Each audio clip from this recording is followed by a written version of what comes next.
Hey guys, how's it going?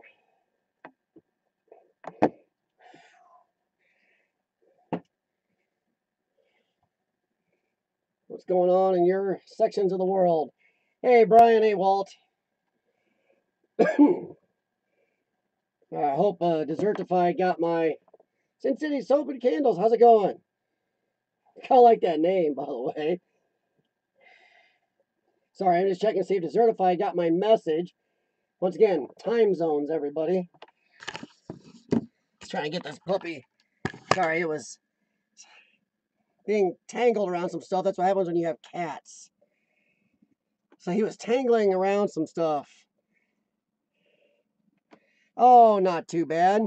Sorry about that. Let me get that thing focused. I'm trying to see if Desertify got my message. And, you know, the worldwide time zones, everything else. Looks like I did get a few back. Says he should be here today.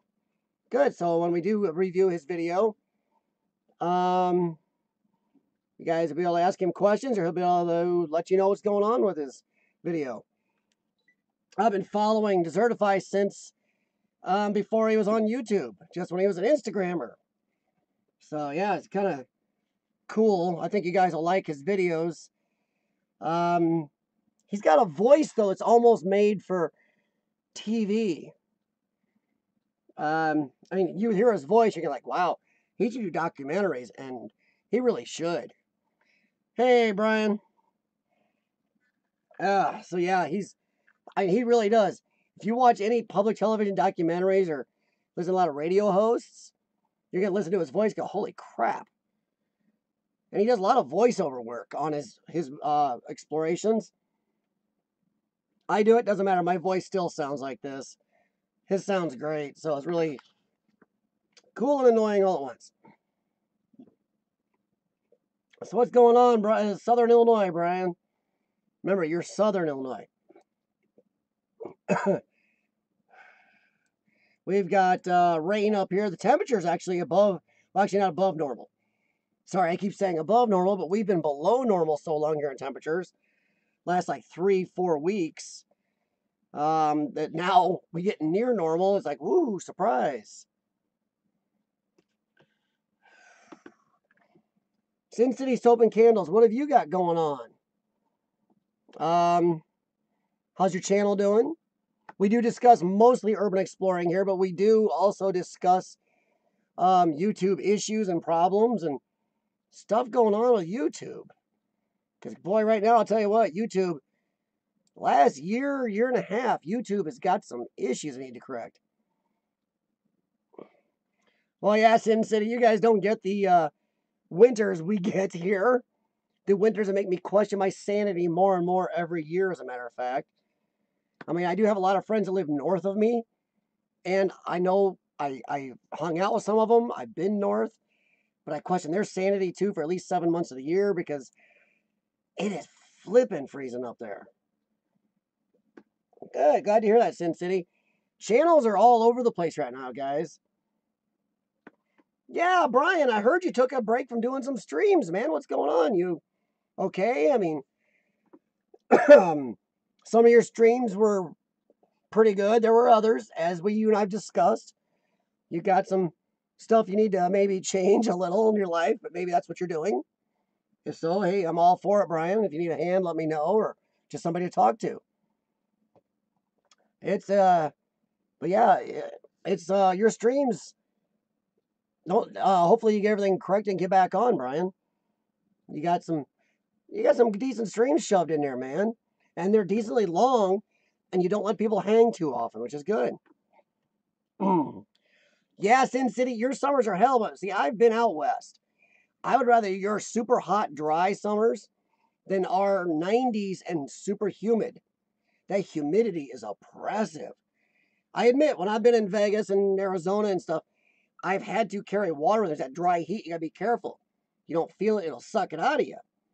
But humidity here, that we've had some good 90s. I did some explorers this year, some friends. With my crap lungs, 90s humidity, I was just dragging butt. In fact, some of my videos,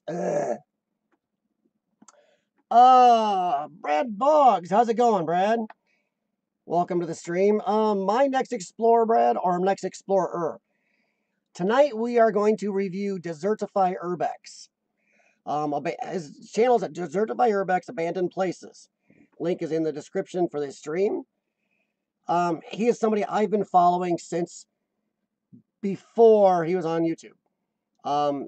He was mostly just Instagram, putting up tons of pics, and his pictures were amazing. Then he moved to YouTube, and his channel is doing darn good for as short a time as he's been on, and I foresee him going a lot farther. He almost has got a quality to some of his filming and his voiceover work that he really could almost move into documentaries or TV. So yeah, I mean, he just really, I don't know how to describe it. Just once you see the videos, you know what I mean. The one we're gonna do tonight will be of, I believe it's his latest one, of Abandoned Hospital, and I just liked the video. It's about a 20-minute, which is no problem. It's in our zone for reviewing here. I don't like to go much over that. Oh, hey, Desertify, no problem. Well, Desertify, you've made the transition extremely well. And I think I remember mentioning to you, excuse me, I have my unplanned co-host here. He's trying to get in, and now he's going to bump the screen. Jax, come on, don't do that. So if you see the camera moving, it's my cat making out with a screen. Stop it.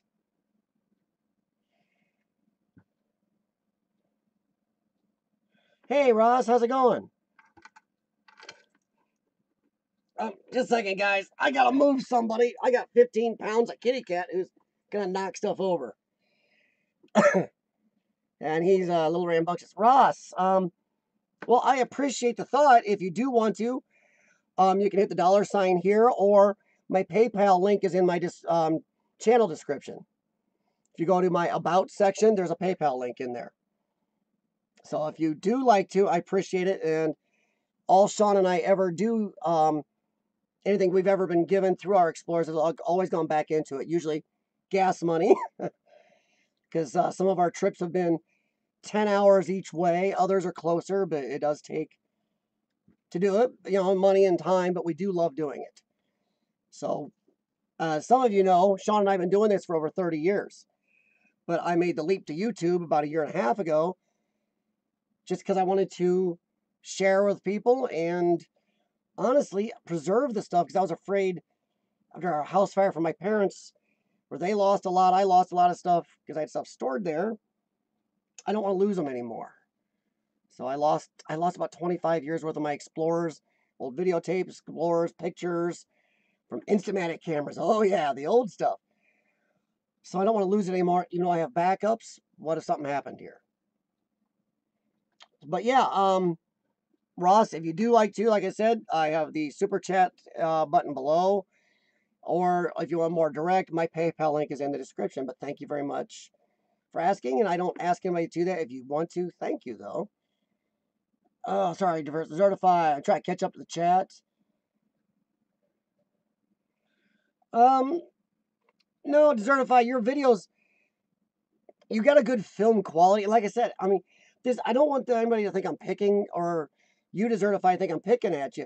When I say you have a documentary quality, you really do. And it's a quality very few YouTubers have or can pull out of an explorer. I don't know, it's your slow filming quality.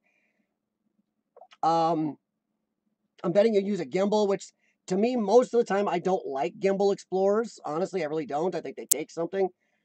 But the way you do your explorers, I think it works for you. If there were certain places I've seen other explorers go to, I wouldn't say the gimbal may not work for you, be too smooth and take away. But the way you've done them so far, it's really worked out. But like I said, we've done chats on here about to explore with or without a gimbal, what do people prefer. It's preference, and it's how you can film with it. And I still personally like to do it without. I like a little roughness to my explorers, but yours are different style. Besides the fact I don't have a voice like yours. I've got this cystic fibrosis damaged, medication damaged voice. You would never know I was a heavy baritone singer in choir at one time. How's it going, Walt Win? Hey, Antonis. Sorry, everybody. Antonis is one old key. He is, well, he thinks he's one of the few urban explorers in all of Greece. Yeah, see, Brian, I gotta start using people's handles on here. It's all right, Rogue Exploration. I know a lot of you people, so I use your names, and it's a boo-boo on my part. Rogue, yeah, I've got old VHS. I still have the original little video camera I did a lot of explorers with. Takes the mini VHS type tapes, but 95% of my tapes were stored at my parents' during remodel. So, poof.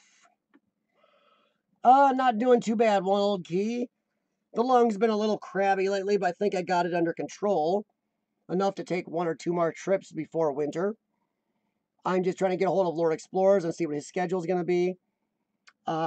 Maybe a couple other guys I know of not too far from my area. If not, I might take a trip to Gary by myself. I've been to Gary and explored by myself there. Well, I've been there 4 times, explored by myself twice. It's a little sketchy, but yeah, just be careful and watch out what you're doing. Paranormal Mama, how's it going? I do believe it may be your first time here.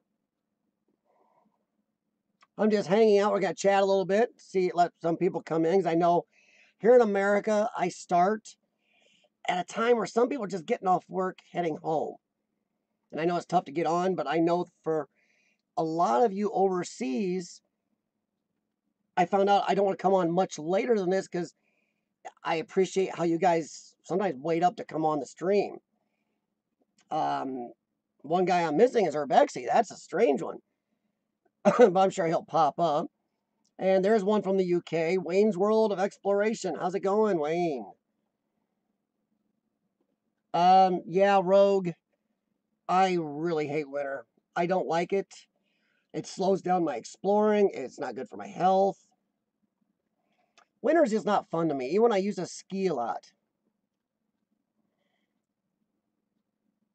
Nice to meet you, Paranormal Mama. How's it going? And, well, how's it going where you're at? It's cool and rainy here. Not too horrid, but had to walk my dog in it because he doesn't care.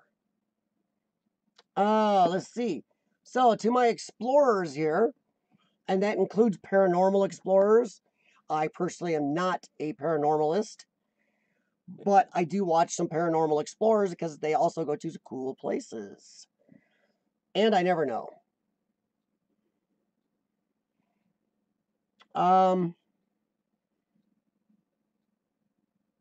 HWIC, huh? Dude behind the camera, wow, New Zealand is in the house.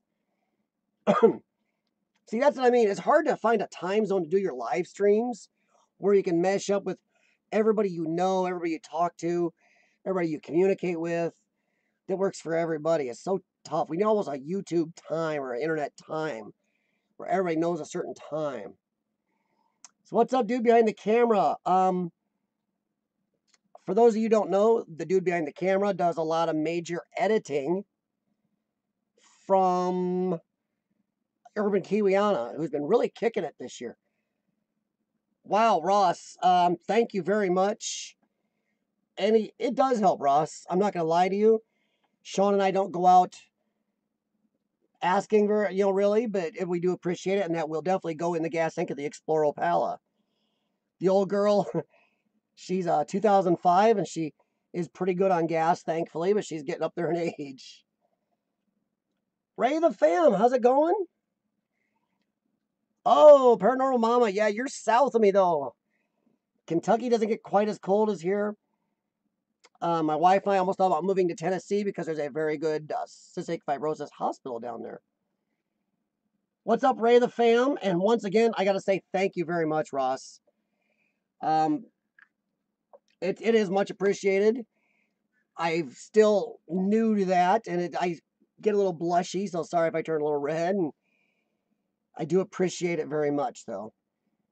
And Ross, make sure you join in the chat, ask questions, any topic to do with urban exploring or YouTube. And if I can't help you out and answer, there are people on this chat who come up with some great answers at times. So let me catch up the chat here. Jesse! That's okay, Jesse. Jesse does, he wants to do urban exploring, but he does mostly video gaming right now. And Jesse and I have had some issues lately with our notifications, where I get his notifications for his streams 2 to 3 hours or 2 to 4 hours after he streams. So there's a good YouTube problem that needs fixed, everybody. Come on, YouTube, fix it.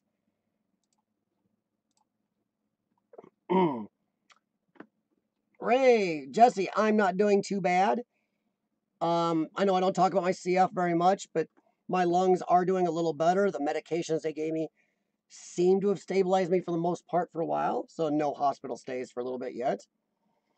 So that's why I'm hoping for 1 or 2 more trips before winter. Oh, stop working on the caravan. Dude, that's great, man. Have you posted much of that? Okay, once again, everybody, YouTube, notifications are not what you need to watch for. You need to check your feed and scan through your feed, even though YouTube likes to fill your feed full of advertisements, channels you really don't care about. Because sometimes even ringing the bell doesn't get you notifications anymore, which I'm betting it works really okay if you're a big YouTuber, though, still. So I don't hear them complaining. Yeah, Rogue, there are. But Dude Behind the Camera is building a small camper van, travel van, out of an old car. Pretty cool. Sorry, just catching up here, because sometimes my chat, for some reason, if anybody can tell me why, I've gone through the settings with some friends and everything, it won't update. I see an arrow suddenly pop up, and I go, holy crap, I'm behind. There are some people, I think, Urbexy, if you know them, and Urbex Pajerico both put out Halloween videos. I may do a short one, more of a music video type Halloween one, but it probably won't be in time because I've been doing a lot of traveling and editing and trying to pick my health back up. So it might be just edging into November. So sorry about that. But I've been trying to explore so much. Now, before we go into the video for Desertify, I was going to ask one little short topic here to talk to you guys about. And it doesn't have to be just for explorers. It can be non-explorers. What do you think of this?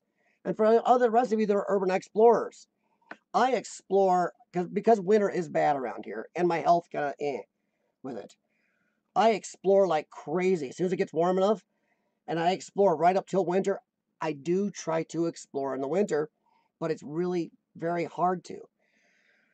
But I explore like crazy during my nice seasons, and I actually am I call myself an Urbex squirrel. I store explorers because honestly, I can't edit as fast as I go out and do things because the travel time and everything else. But I store them up. I have about 4 months or more of explorers in my computer ready for everybody to see. But I get into editing more in winter because then I got time to edit because I can't travel as much. But what do you guys feel about that? I know the big, expensive urban explorers that can travel year-round, go to other countries don't do that. But I'm pretty sure I'm not the only smaller explorer that does this. Does it bother you guys? Seeing explorers that you know were done maybe a month ago or 2 months ago? And I do say a lot of mine, not all, you will see some on my channel that you won't see anywhere else. Sean is very good at finding us original places nobody's been, and I'm pretty good at it. Just Sean doesn't like doing live streams. So you just see him on the videos. Maria gives me hugs. I like that. That's a nice name. ACJS, how's it going? ACJS is another paranormal explorer, paranormal mama.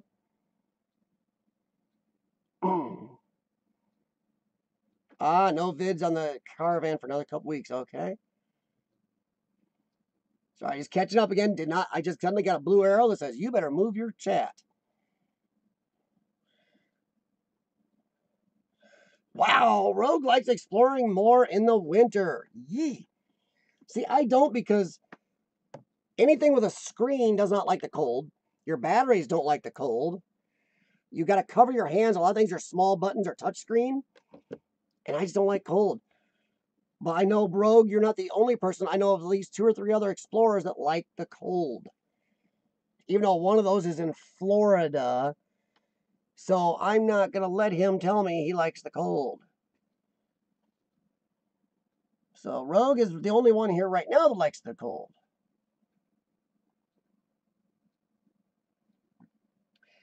Yeah, Desertify, it does get bad in the Northeast USA.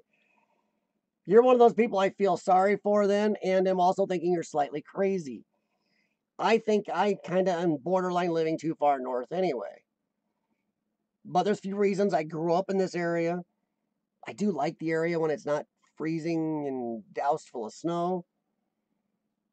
And I'm near, honestly, a very good medical facility that deals with my lung problem.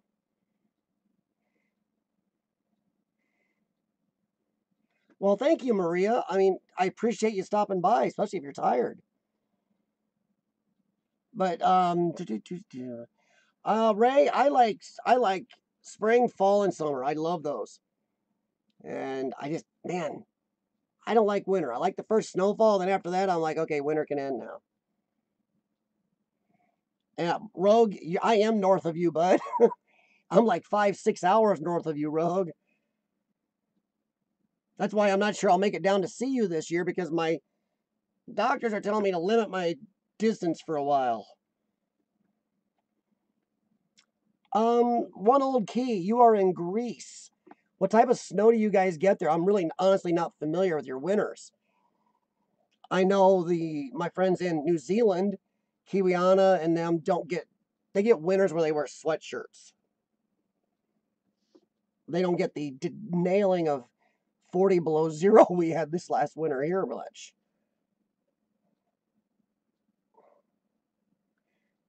Whew. Oh, Wayne, I know Jericho explored last year, Wayne, in the winter and froze his feet off.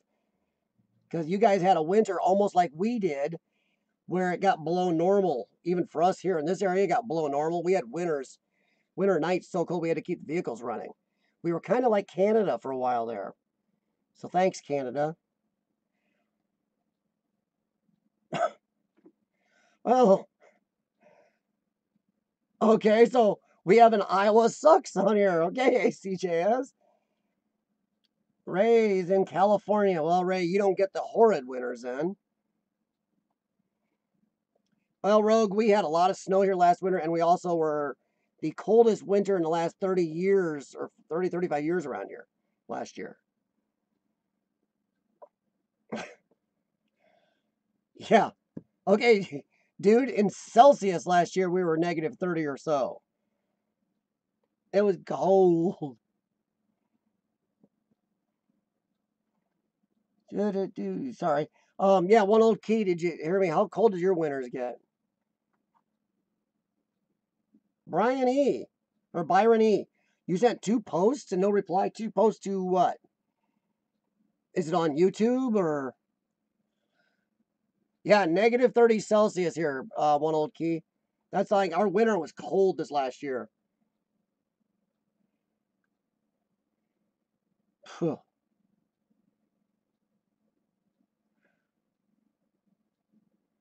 To you? Okay, Byron, but what'd you send me any posts on? What media? What medium was it? Instagram? Instagram, by the way, everybody.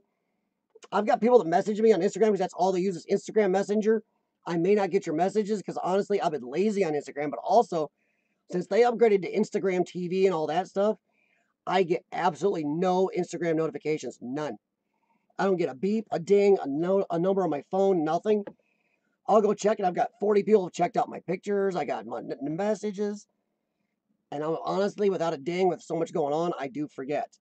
If I do not get back to you and you have Facebook, look me up on Facebook and I'll get back to you. Or look up WhatsApp.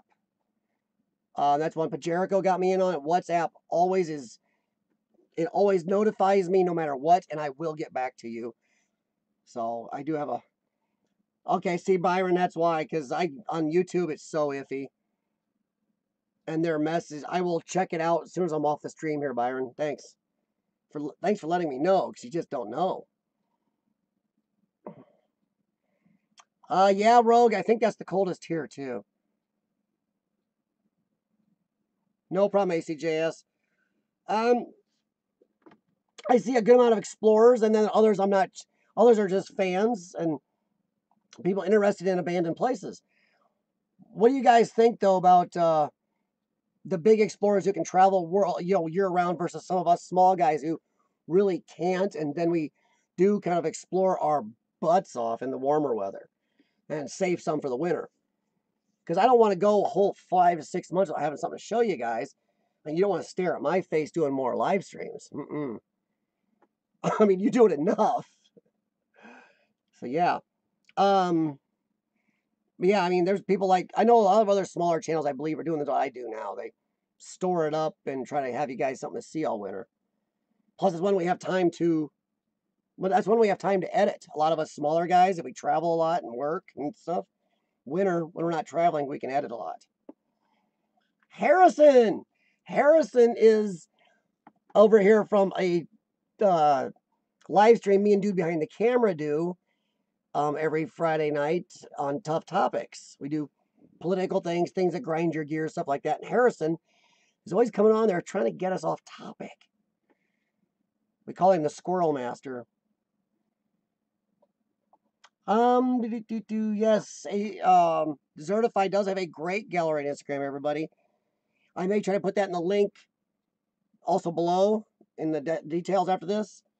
But his Instagram is amazing, and that's where Desertify Urbex came from. And we'll get to his video here in about 3 minutes is what I'm going to do. Paranormal Mama. Small abandoned videos, a small house.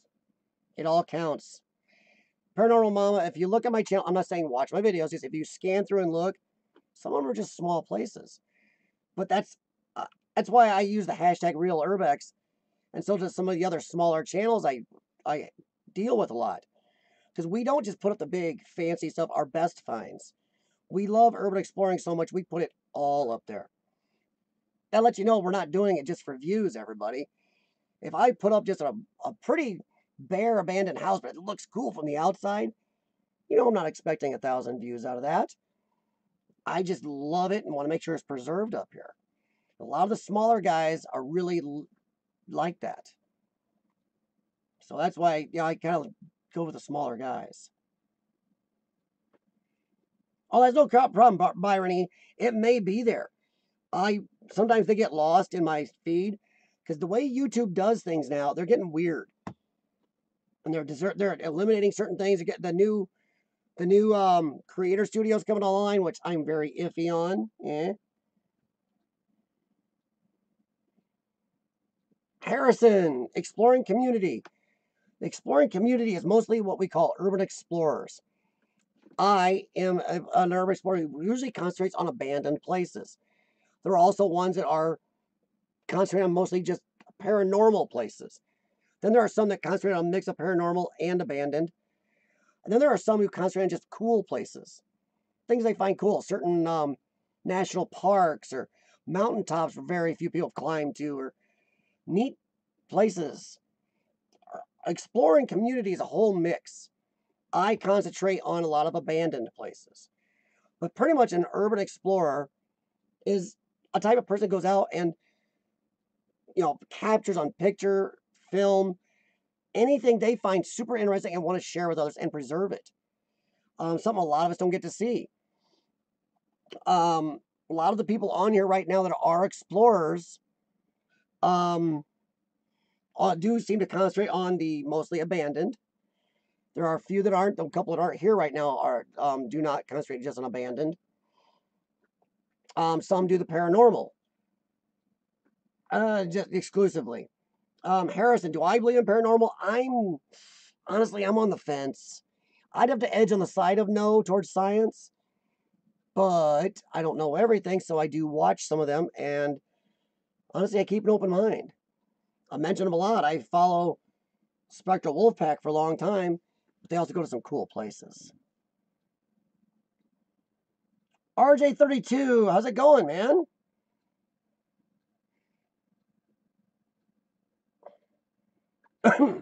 Well, that's cool, Paranormal Mama, because that gives you a lot to view. And once again, that's your area of urban exploration. And that's what it is, Harrison. It's urban exploration is there's different areas of it. It's what you are interested in, what you like to film, see, share.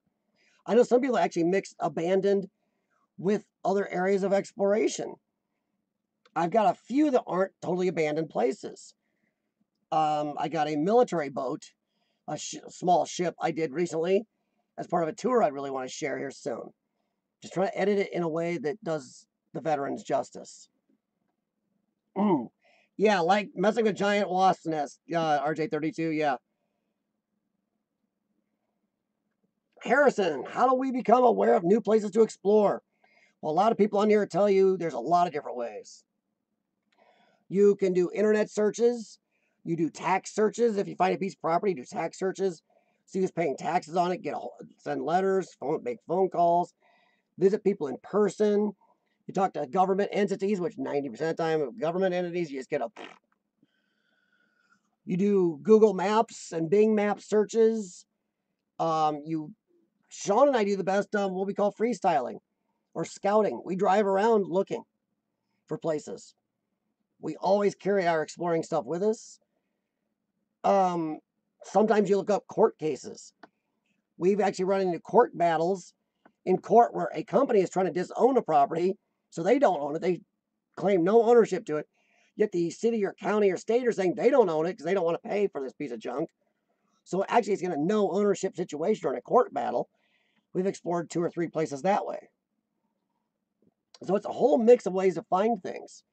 Sometimes other trusted urban explorers are in groups where they can trust each other and will share places also.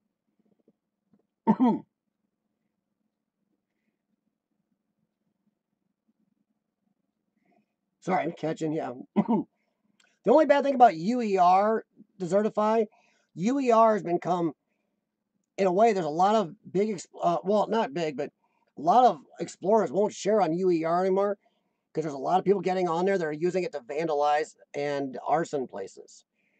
So I personally won't share on a UER anymore at all because I know of at least 4 people on there that I could point out, but I don't want to name on my stream because it kind of gets you in trouble still, that are vandals and have burned a few places down. UER is a bad place to share anymore. I'm just sorry, but it is. Unexpected. Yes, paranormal mama. For your part of urban exploring, I bet it would be the unexpecteds. Brian, I dress a lot warmer in the winter, but most of my equipment is the same, even my drone. I've flown my drone in snowstorms, which is more footage I should be putting out, honestly. So you guys can see what that looks like. It's kind of cool.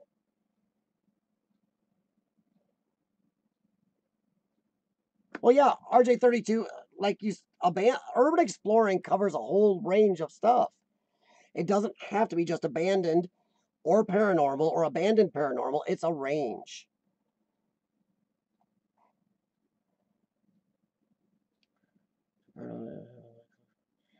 Tinter and Abby on a night explorer. Well, well, see, Wayne, there's one thing I don't do very much of. Me and Sean have a night explorer coming up soon because it's the only way we can get to this place. But normally we don't explore at night because it's a great way to get caught a lot easier in case you're not supposed to be someplace, and or it's harder to film because you need a lot more lighting and yada, you know. Also, vandals come out a lot more at night. So do the drug people that like to sleep in buildings.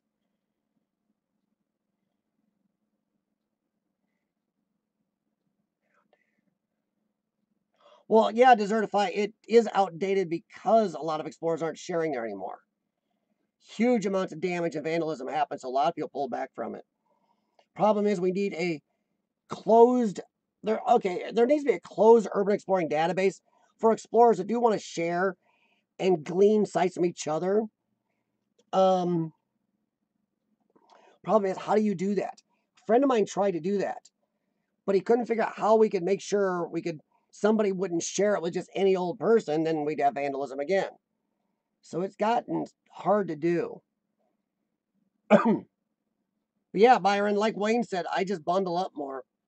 All my cameras are the same, my tripods are the same. Problem is, gloves don't operate equipment real well, and my hands do not like cold. Yes, Paranormal Mama, I do watch B-Town Paranormal. If I remember right, they are in Indiana. In fact, I don't think I was close to their part of Indiana, if I remember right, though. Well, everybody, it's time. Let me pull up Desertify Urbex's video here. And remember, feel free. This is a review. Any of the explorers I show their videos on here, they like feedback. Good, bad, mediocre, whatever you think is good or bad, or what you just absolutely love, or what you think could be improved, or even suggestions, or questions. Feel free to ask. They will answer you on the chat here. I am still working on trying to make my encoding software let me clash with Hangouts so I can bring somebody on to actually talk to you, and I can actually interview them back and forth during also. But so far my encoding software is being a little bit of a jerk about it. But yeah, I'm going to bring up his video. We'll go through that, and Desertify, feel free to offer any information you want up during the video. And ask people, you can ask anybody in the chat questions too afterwards or during. And if the volume's not good, let me know. I think I got everything set okay, and we'll see what happens here.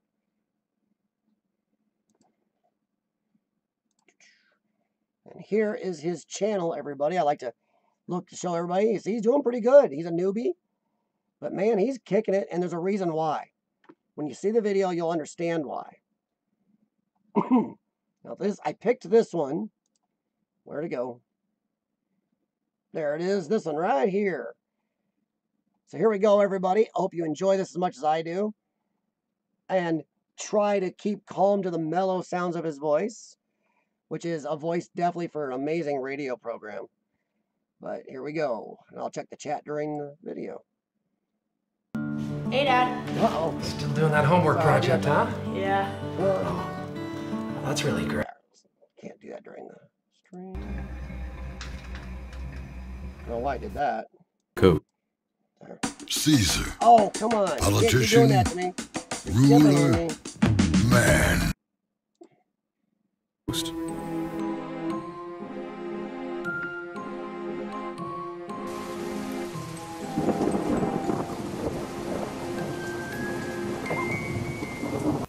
The story of the hospital starts shortly after the Spanish-American War, around 1900. Land had been set aside by the military in the late 1800s, covering a whole coastal island, and building of the facility was finished there a few years later. The fort had 9 gun batteries, and over time during World War I and World War II, it expanded to have 1,500 troops and nearly 70 buildings at its peak, including mining casements, barracks, observation stations, telephone switchboard buildings, a bakery, fire station, storehouses, and the hospital.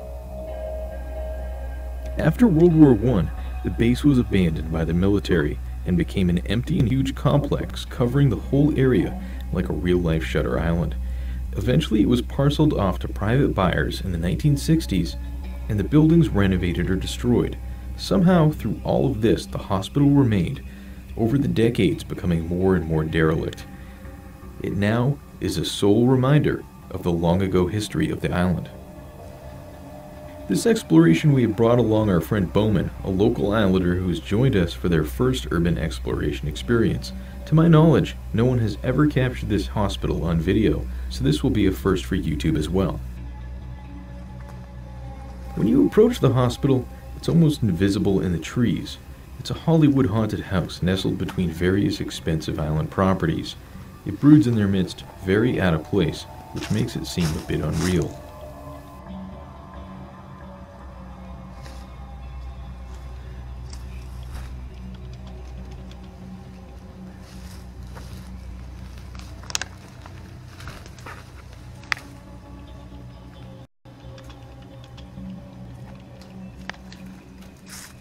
The old stair to the front is overgrown and barely noticeable.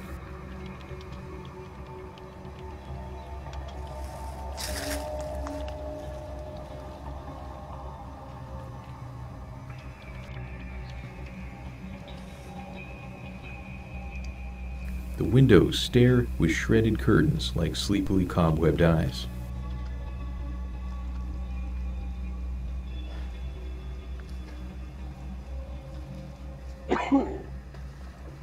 The old rusted fire escapes are covered with creeping vines that twist up their lengths.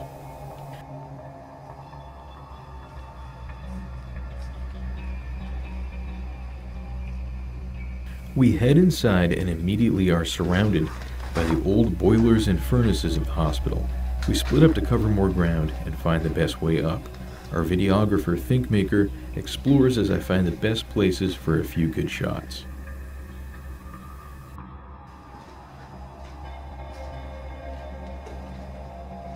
Oh yeah.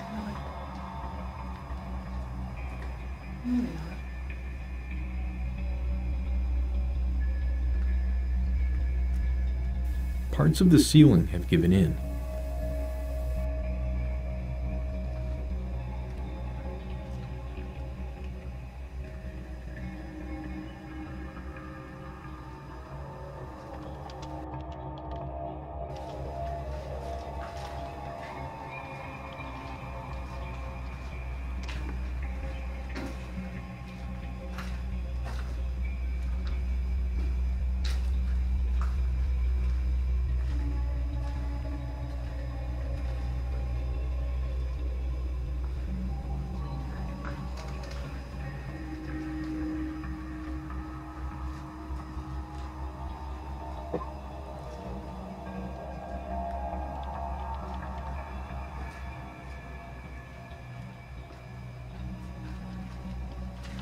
The end of the passage is blocked as the floor above has completely come down.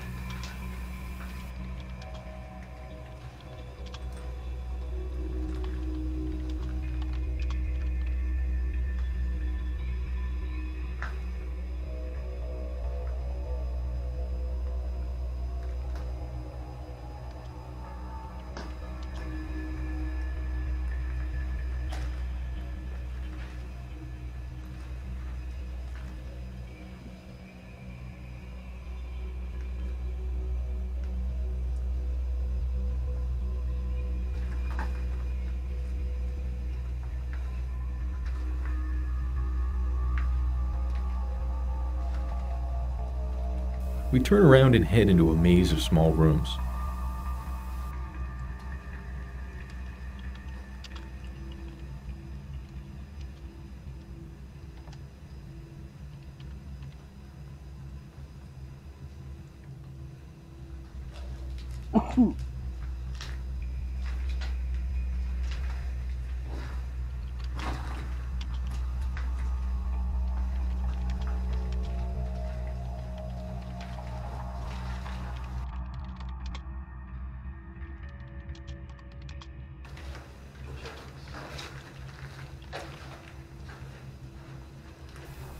Many doors still are labeled for their purpose.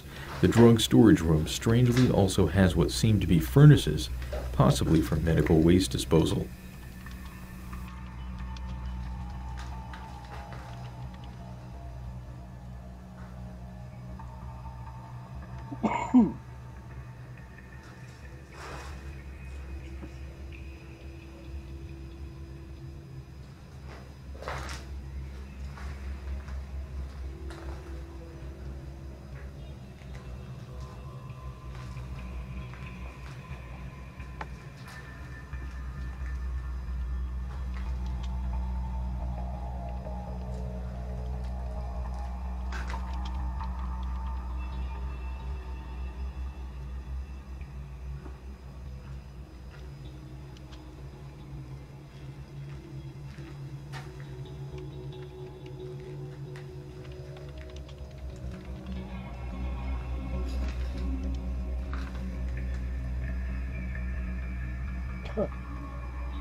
Insects cover the walls here.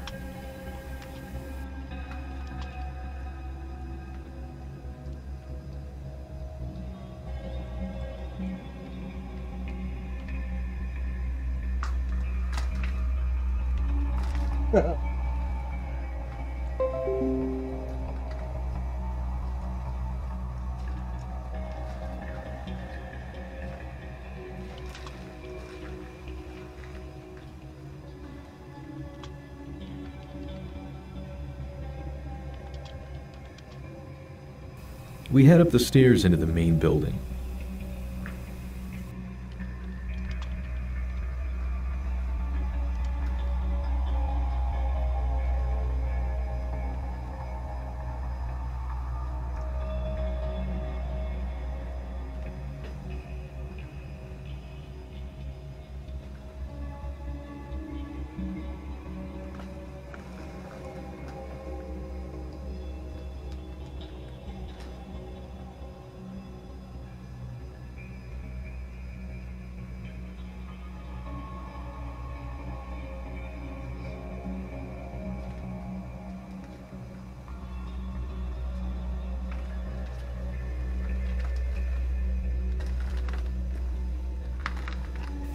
Mostly untouched, old shelves lie here and there mixed with bits of furniture.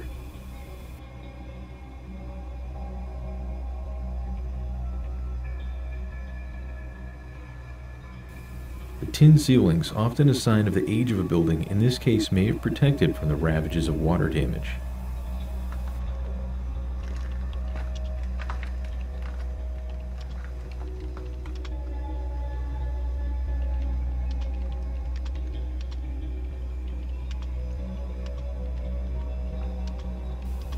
In the records office, the floor slumps at one end, a sure sign of a failing floor. When a radiator is halfway through it, you know you're next.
Here it is. Apparently this is the room that caused the blockage below, as the entire floor is 10 feet below us. Above this can be seen the falling tin ceiling tiles that cover massive leaks.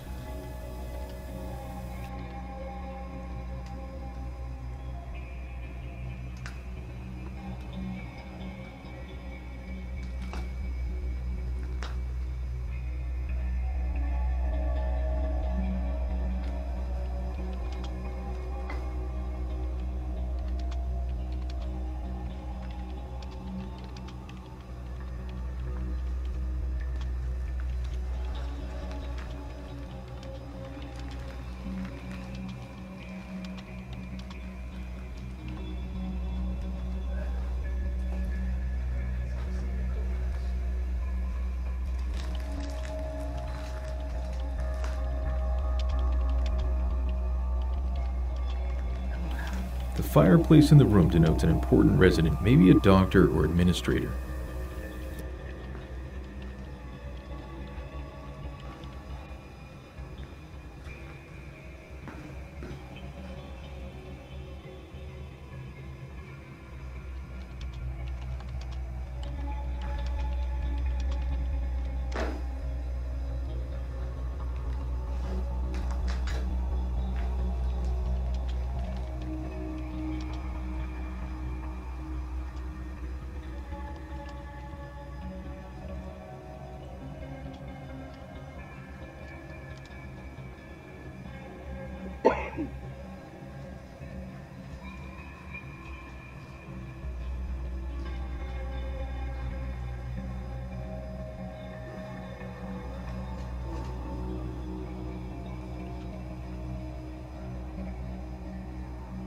I know, like, there's 2 staircases. I'm considering it. As we rejoin ThinkMaker, the floors begin to make some interesting Yeah, just sounds. be really, really careful.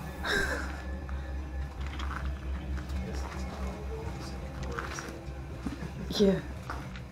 These look okay. I don't know if I'm gonna step off them. On to the next floor. Let's see.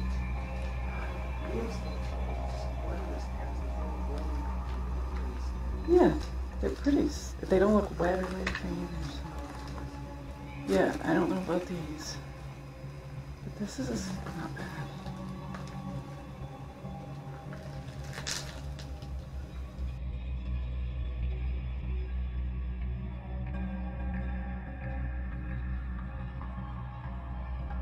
We continue upstairs to see the state of things there. Its apparent water damage is so bad that in places you can see through the walls themselves. Ooh.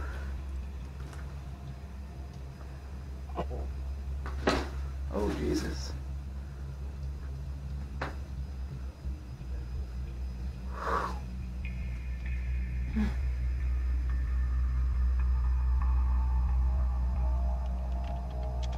This narrow hallway attaches the main building to the smaller part of the hospital.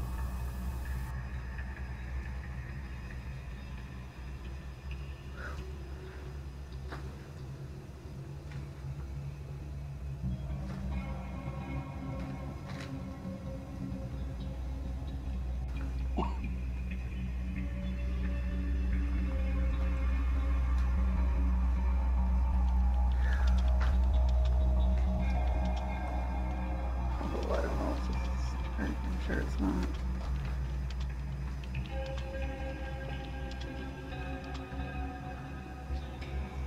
Maybe.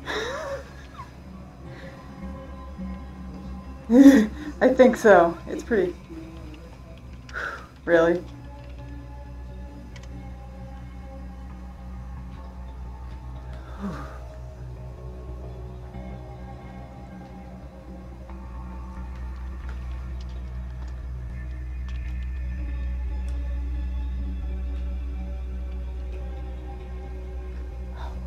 An old patient tub lays on a floor missing many boards, beyond which is a wildly buckled area. Everywhere are splintered remnants.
Finally, we try the last flight up to the top level.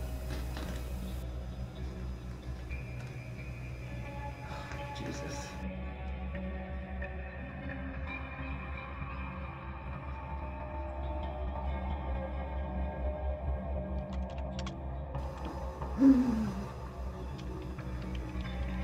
Yeah, I don't know, they're making noises now. Midway, the stair begins to make loud noises, and we decide to not risk it further this time.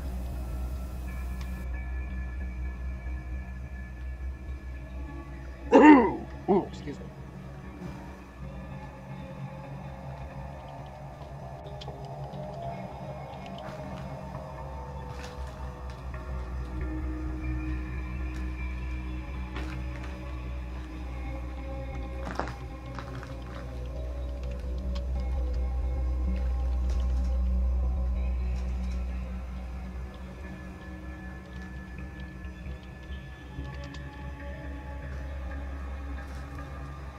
See why you guys like this? It's a little, like, kind of get a little rush out of Yeah, it. definitely. I've never done this. It's looking fun. Oh, yeah. Alright. I thought about going through those stairs, but that's like completely. Cool.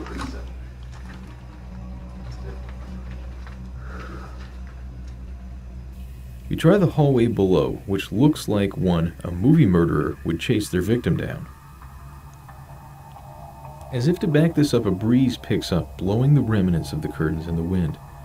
It's these little things captured amidst ruins that sometimes make you stop and stare.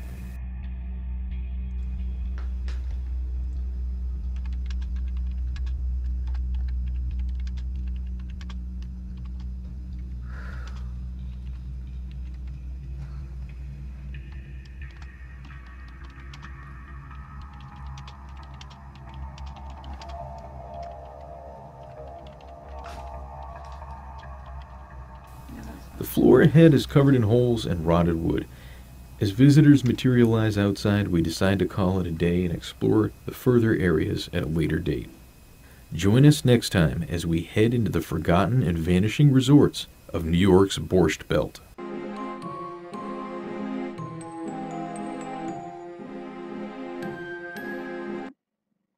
There you go, everybody. I like his videos. I'm kind of I said I've been a fan since he was just an Instagrammer. So to me, the move to YouTube was just, it was next progression. Hey, Colliding Planets, how's it going? Catherine Pierce, how you doing tonight? Or late evening, or everybody's in different time zones. Well, everybody, I mean, I wasn't expecting a lot of suggestions or bad for Desertify because he's obviously got his camera work down real well. And like I said, even though I'm not a big gimbal person, it works for his videos. It goes good with his narration, I think. I thought you guys would really like to see his video. Sorry. Yeah. Cough there.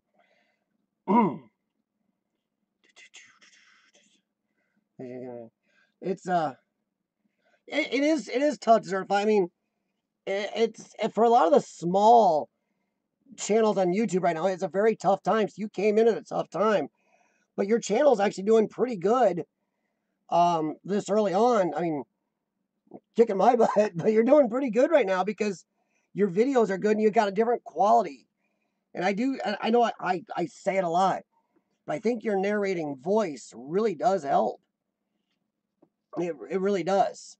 You mix that with the way you film and the way you put the music in with it, it matches so well. And everybody, if you go check his channel out, he's got some amazing explorers and some castles and stuff. And with his film style, it's one of my favorite things to watch from his channel. Exactly. Thank you, Wayne. Yeah, you can't fault his video. He really is an amazingly good editor, one that I need to teach me some stuff. Oh, that's okay, Urbexy. That's okay, Urbexy. I mean, we all got time zones, and our clocks here change next week, I believe. Yay. Can we just leave the clocks alone? Smack the like fur, CF. Thanks, Bajerico. Well, thank you, RJ32, because you won't be disappointed. Like I said, it just take a little time. Go look at some of the castle explorers on his channel. They are just, I know the word gets used a lot, epic. Just with his film style, his voice, the music he throws in, you will just fall in love with these places like amazingly. Excuse me. Got a frog in my throat, and he brought at least five or six of his family. Well, thank you, Harmony. See, I just don't know. Gimbals, Richard, gimbals are work for some people, not for others. I'm still, depending on the type of explorer, at the way Desertify does his speed of his explorers, his narrating and music, the gimbal works. I'm not sure it worked for mine and some other people's. It's definitely everybody's got their own flavor of exploring video and how they do it, which is once again the great thing about exploring videos. Hey, Street Drummer, that's no problem, Street Drummer. I mean, we all have our schedules, timetables, schedules, time zones. Thank you just for the thought. I appreciate it.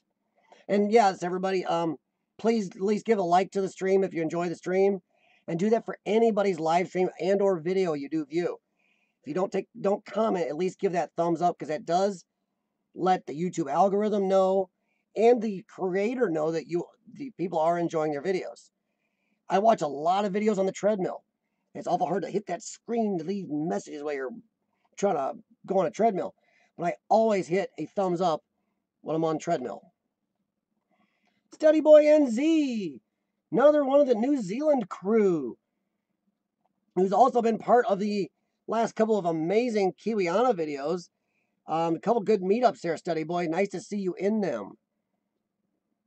No, Steady Boy, I'm not finishing, man. We just did the review of Desertify Urbex. Use Chinese gimbal for $250. Hey, you know what, Desertify? If we talk about urban exploring here, you don't need the most expensive equipment, everybody. Some people go out and buy this super expensive stuff, and really you don't have to have it. Sometimes the cheaper stuff or non-brand name stuff these days is built pretty good. And then if you fall and drop out in exploring, you don't have to worry about it, or get it wet or something. You don't have to worry as much. So yeah, your gimbal, use Chinese gimbal, works fine. I know a lot of people are starting to use used electronics from Amazon or stuff like that for their urban explorers. Save some money, especially since you might beat them up. eBay, there you go. That's another good one for it. Yes. Thank you, Urbexy. Yes. Oh, Pajerico, you do. Yeah. See, yeah, Desertify's been over in Pajerico land and over near Wayne and stuff, in the, Scotland, UK and everything, and just really pulled some amazing places. Would have been really cool. Desertify, if you ever get back over there, honestly, look up some of these Scottish guys over there and UK guys that are on here. I'd like to see, I tout him a lot, because not just because he's a friend of mine, because I'm still a fan of his videos, but I'd like to see maybe you and Pajerico hook up on one of those castles. That would just be amazing to me. I don't know. Can't say if I get goosebumps. I think about certain hookups and the way people would explore together. I don't know. I just kind of, I'm almost an urban exploring geek. I just love this stuff and seeing it. Kiwiana, how's it going? Wow, New Zealand is being represented real heavy here tonight, along with, well, Scotland and the UK. And I have to say, besides my home country of America, Scotland and New Zealand have just been amazing to me. I've met a lot of good people out of them. And they're amazing explorers and also very helpful friends. I'm loving that. Oh, Richard.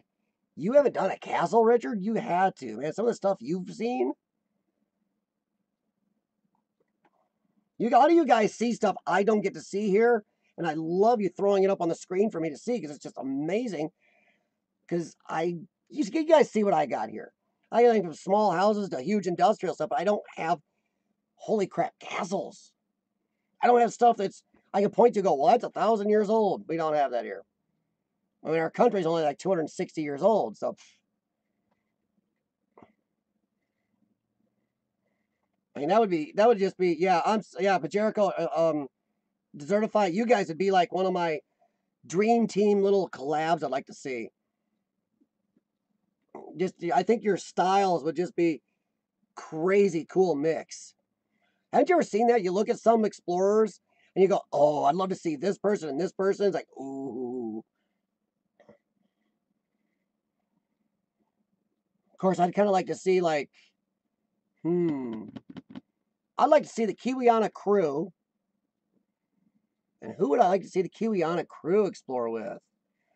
Ooh, that'd be a rough one. I'd like to see Rogue and the Kiwiana crew. To me, that's just it's a juxtaposition of a mix of explorers. Yeah, Rogue is in my area, and yeah, we don't have any of this stuff you guys have. So you guys going around are showing us gorgeous places. And I have to say, I mean, no problem, Byron E. I will try to get, once I'm offline here, I will check this out, get on here, and go through my YouTube messages. I'm very sorry if I missed anybody. Once again, Instagram is very unreliable for me. Pajerico got me into WhatsApp. If you don't have it, I recommend it because it is very easy to use, and the notifications, I never miss notifications on WhatsApp. Instagram is very iffy. I just don't get them since they did their update. And I don't want to miss anybody.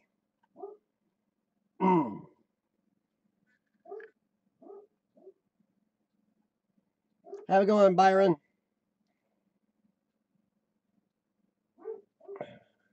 Sorry, catching up here. It just went on me. Ooh. Well, that's cool, colliding planets. Now, colliding planets, my dog is going nuts because my neighbor is home he's backing up his big truck and trailer after a job. So that's my big hound up there you're hearing barking if that's coming through the microphone.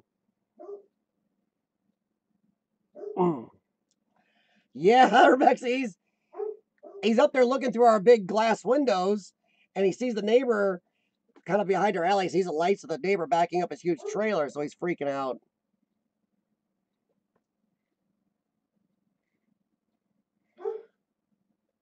Well, yeah, Richard, we are young. We are a young country. We are only like 260 years old, and even our oldest stuff over here, I mean, even if you go back to slightly before we were a country, you maybe have 300-year-old stuff over here, maybe 350.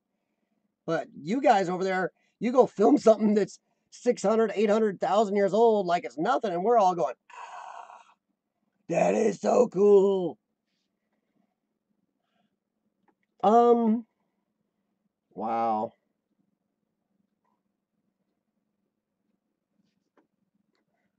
Also, hey everybody, while you're on here, and I don't say you have to join anybody's channel. And I know thanks to some certain channels on YouTube, we can't say the S word anymore, which is okay. No. If you don't know anybody on here, check out their channel. If you do enjoy what they do, feel free to join their channel, but don't ever feel pressured to. We're all here for fun, no big deal. But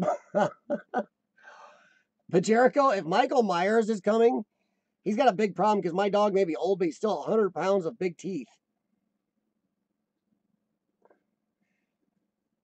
Oh, no, Rogue. Jax is up there. He's on this box on his perch. He's like his king on his perch up here. He's kind of up.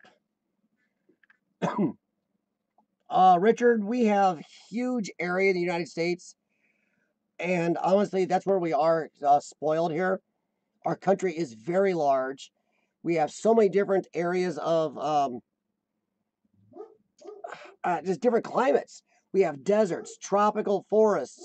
We have a regular forest. We have hills, mountains. We have it all. So we are very spoiled. We have so much to see. This is the Study Boy and Kiwiana and Dude Behind the Camera. If you guys are all three, you're still here. How old is New Zealand? What's your oldest abandonments you guys can explore? I mean, I know you're not as old, or you're not as old a country-wise as, you know, Ireland, Scotland, the UK, stuff like that. But you guys aren't young. I don't. How old is your oldest abandonments there in New Zealand? Michael Myers, Study Boy, man. I got enough problems staying alive without messing with Michael Myers. But I will say, after seeing all the movies, Halloween movies, if I was in those movies, Michael Myers would not only would be dead, you would never see him again.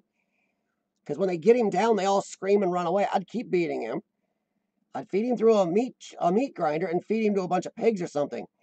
Or I'd just freeze him and leave him in a deep freeze forever. The boy's not coming back after me again. Wow, you're younger than us, Study Boy? I thought Kiwiana nailed a couple that were a little older, but okay. Because I know we've got, in my area in the Midwest here, we have cemeteries that date back to the early 1700s, some late 1600s. So we are, even in this part, I know the East Coast has some older stuff than I have here. But we are 200 to 300 years here in the Midwest of stuff. But none of the buildings really are left. It was pioneering when you guys already had castles. We were just trying to get around without getting killed here.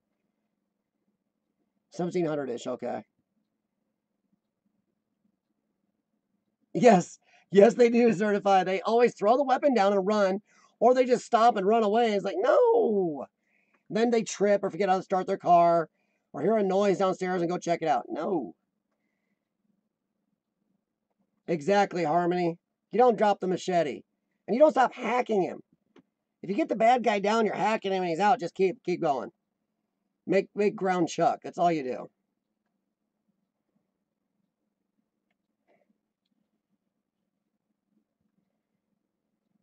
Oldest building Rogue was found is 99 years old. Yeah, exactly, Rogue. We just don't have that super old. Because our country isn't old enough. Something we were going to touch on last week and didn't get time because the chat rolls along. And I actually go along with you guys.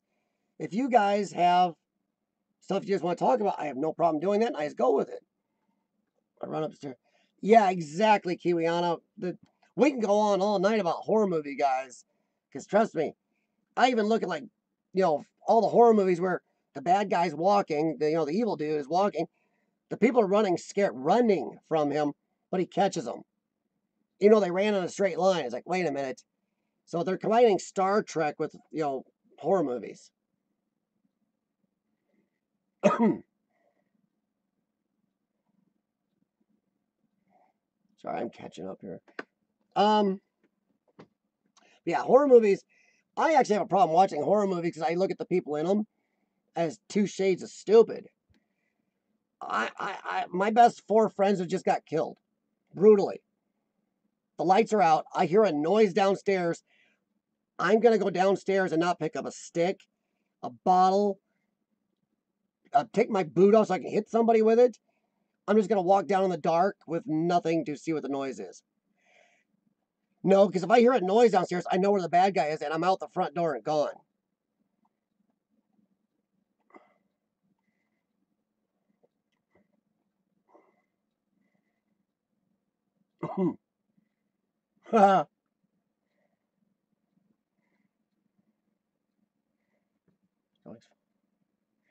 Yeah, the falling over thing, I don't know. Always running a zigzag, yeah.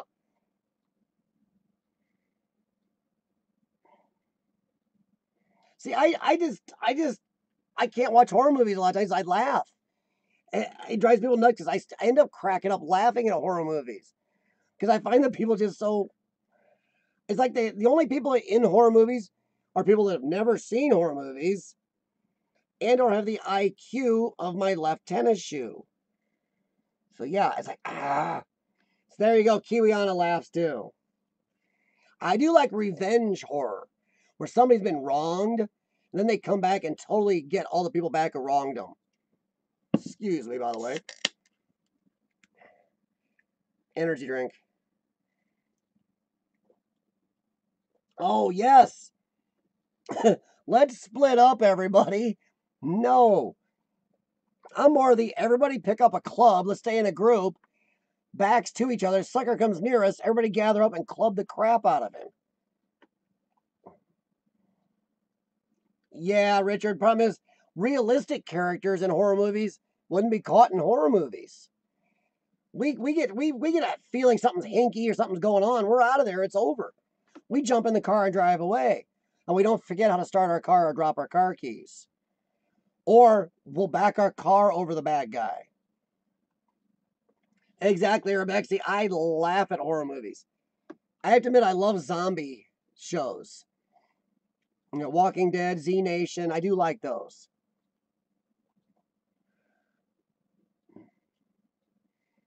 What did I miss? I missed something about a thumbnail. Dang it. Yeah. Let's see the thumbnail. Uh-oh. Yeah. YouTube view strategy, yes. Exactly. High Street Boys is hilarious. Check the back seat before you drive away. Yeah, okay. There's another thing. You ever notice how sometimes the bad guy can get into a locked car? The crazed, scared person or people, run up to a car. Sometimes they click the clicker or they unlock the car. Can drive away and the bad guy's in the back seat. If the car was locked, what, Michael Myers or Jason carries around a clicker that works on all cars? Come on. Exactly, Air Jericho. Oh, no. Well, here in America, see, we don't fear horror movies as quite as much because somebody walks into our houses, some of us are armed. Some people carry guns. Our police all carry guns. So a lot of times the bad guy's going to get mowed down anyway. And here's something about horror movies. Why do they always shoot the evil guy in the chest? I mean, I understand. I took gun safety courses. I took a concealed carry course. They tell you to aim for the trunk of the body because it's the best target. But if you're in a situation where a dude won't drop, you aim for his skull. You ever notice nobody shoots him in the head? Because that's going to be hard to recover from. You blow up the brain or whatever.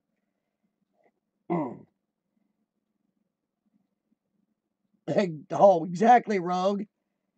Nightmare on Elm Street and Forrest Gump. That'd be a good one. Yeah. If I'm ever driving along or walking along here, I'm gone. I'm out of there. I'm locking my car doors. Headshot, yeah. You never know if you're going to get dead. No kidding. Horror movies are just, I am a horrible person to watch them with. I laugh. And I go, oh, come on, who would do something like that? I just can't help myself. The revenge horror are the ones I like. Somebody got beat up. Somebody's family got killed. I know it sounds horrible, but that's the way horror movies are. Somebody got raped. You know, some weird, horrible thing has to happen. But I like seeing that person or people get revenge. To me, it's kind of like justice horror then. They call it revenge horror. I call it justice.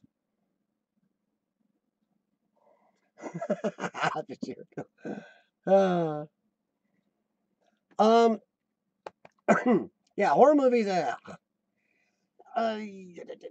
You want to make a horror movie? Okay. This is gonna sound kind of bad, Study Boy, but you could make a good horror movie. You have your own built-in special effect, man. You really do. If you think about it, Study Boy, you got your own built-in special effect. So you can make a nice, low-budget little YouTube horror movie, and I bet it would look pretty good with what you got going on, man. Which Punisher, Kiwiana? Because anybody remember the old Punisher movie with Dolph Lundgren? Dolph Lundgren was the Punisher before Thomas Jane was.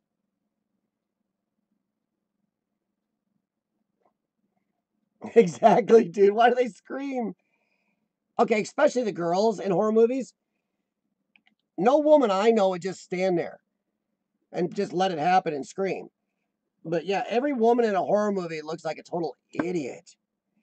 Of course, the guys aren't very smart either. They stand out and run away, sweetie. I'll protect you. Yeah, you're barehanded. You're going to protect her from a guy with, 5 Ginsu knives in his hands. Good luck. I have no problem saving women and sacrificing myself, but not sacrificing myself stupidly. Oh yeah, Desertify. Dolph Lundgren was the original movie Punisher. People do not even realize that. And that movie wasn't that bad, and actually kind of followed the Punisher comics a little bit better than the newer movies. Part 1 of John Travolta, okay.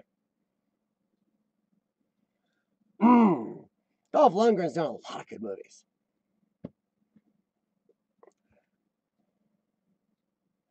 Can't spell his name. Dolph? Oh, Travolta, yeah. Oh, didn't do it. There.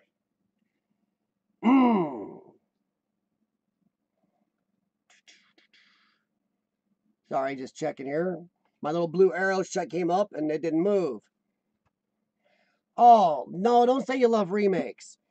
That's a conversation I don't want to get into on this channel too much. I have a channel for that. The Grinds My Gears Annoys Me channel. Yeah, remakes, I'm getting tired of remakes. Wow, they need new ideas. They keep, oh, no. All right, no, you guys aren't going to draw me in. See, Dude Behind the Camera and I, we've had this discussion about the horrid, holy crap, horrid Ghostbusters remake.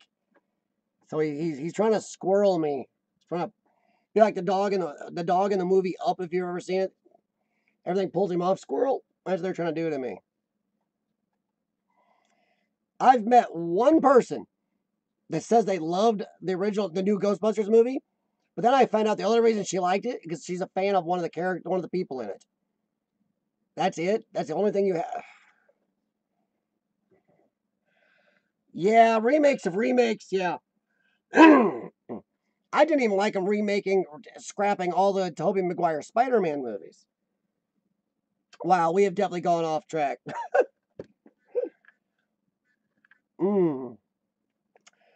Let's see. I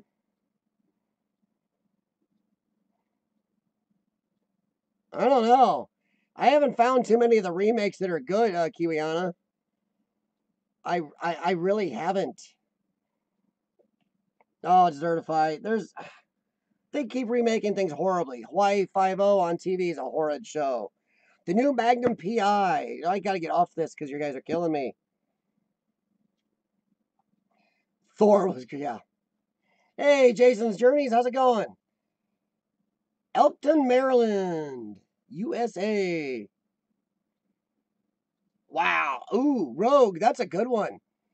Rogue brings up a good one. Could you imagine Forrest Gump urban exploring? Exploring's like a box of chocolates. You never know what floor you're going to fall through.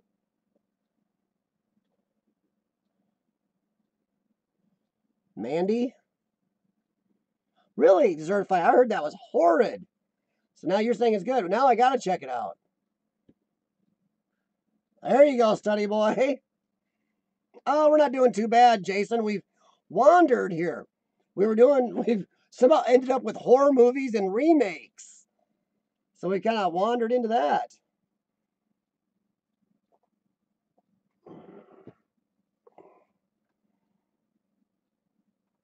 Take nothing but picture when you run, Forrest, run. Nice.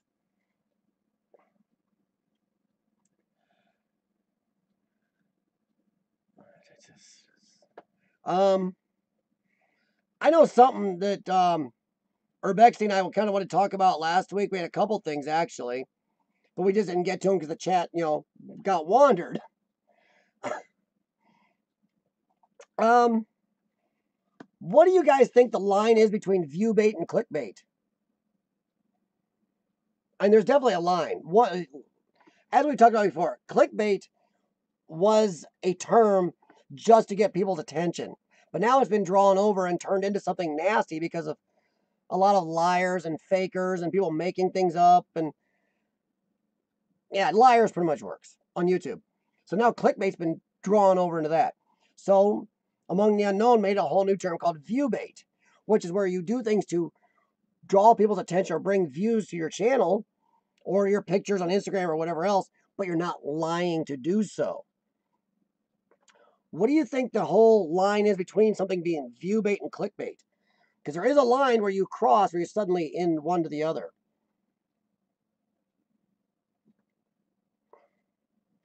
Ah, Richard's still trying to bring the name clickbait back. Richard has hopes he can save clickbait. Richard, if you can save the phrase clickbait for us, we'd be happy. But so far we can't, because now every time you say clickbait, people automatically think of the liars because they've stolen it. It's like a pound sign. It's not a hashtag. Yeah, Jericho, exactly. I don't mind a sensational description of a video or a picture or anything. I don't mind a sensational thumbnail, as long as there's no lies in it. And making things up in your video, like fake police chases, right, Urbexy?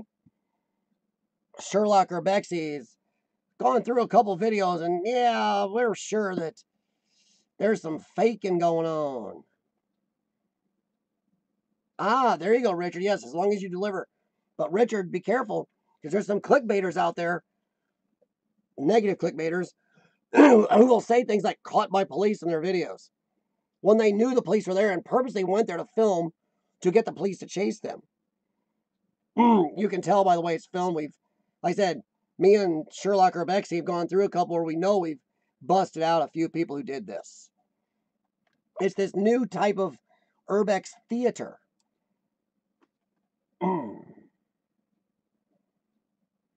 Horror Explorer. I think lots do that already. Yeah, no kidding.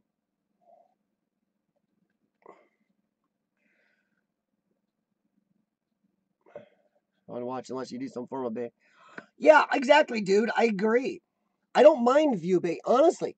We all have to be creative on YouTube, on Instagram, whatever medium you preserve or social media you like to use. If you do want people to view your pictures, videos, whatever, you do have to be creative. I don't mind creativity, but it's the lies, making things up, chased by police, found dead body, which I put in one of my videos recently, see what would happen, and I did get views suddenly. And it was a dead body, and it was a raccoon. I just wanted to see what would happen. Exactly, Steady Boy. That's the way it's gone these days. That's Richard, see what Steady Boy says there. View bait now is drawing attention to something that happens in the video or pictures. Clickbait now has been unfortunately taken over by lies. Clickbait BS equals BS. A lot of times it does these days. AR-15 shotgun. Holy crap, what did I miss? Oh, AR. Oh, yeah, Urbexy, I know what you're talking about. Yeah. AR-15 shotgun. Yes, yes, yes. When a lot of people think AR-15, the AR in it means assault rifle, and it doesn't. It's Armalite.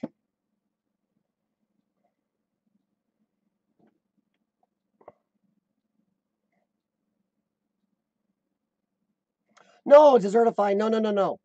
Your title isn't, plus especially since a lot of urban exploring places, you can't give out the exact location or it'll be destroyed. That's another thing, we've talked about that before. Too many of these new explorers just giving out locations left and right. And me and Sean have seen personally a place we explored where a new explorer went and found this place and explored it also, independently of us. And then suddenly Sean and I go back there 4 months later after this person's video because they let the name out. They named it, gave location, everything in their videos. And boom, it's decimated. There's a guy right now out there on YouTube exploring the military base Sean and I did over a year ago. And he's naming it. One, he can draw tons of vandalism. This place is almost totally untouched by vandalism. He's going to draw vandals to this place and it's going to get destroyed. Two, he may get in trouble with the government for naming it. So, I don't understand this crap about naming too much stuff. Almost done. My almost died video, we tilted it as an experiment. Exactly, dude, yeah. I remember you guys said you're going to do that. What? Oh, Wayne, that's a troll because no, Wayne, I watch a lot of your videos. You're not clickbait. Your videos are very down to earth. Now, there you go. Desertify mute. I don't know, Rogue. Could you imagine well, actually, I do have a semi-automatic shotgun, so I can't say much, but one that would shoot as many rounds as an AR? My wife loves our semi-auto shotgun.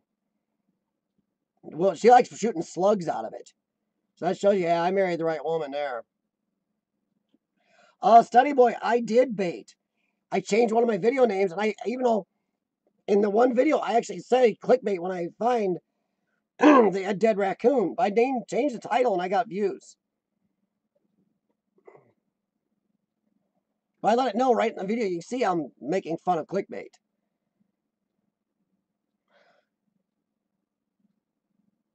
Yeah. Yeah, you're right, Desertify. Naming things.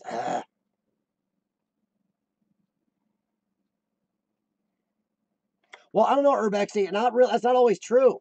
You can name some direct locations, and people will glom onto it like crazy. Depends on the location, though.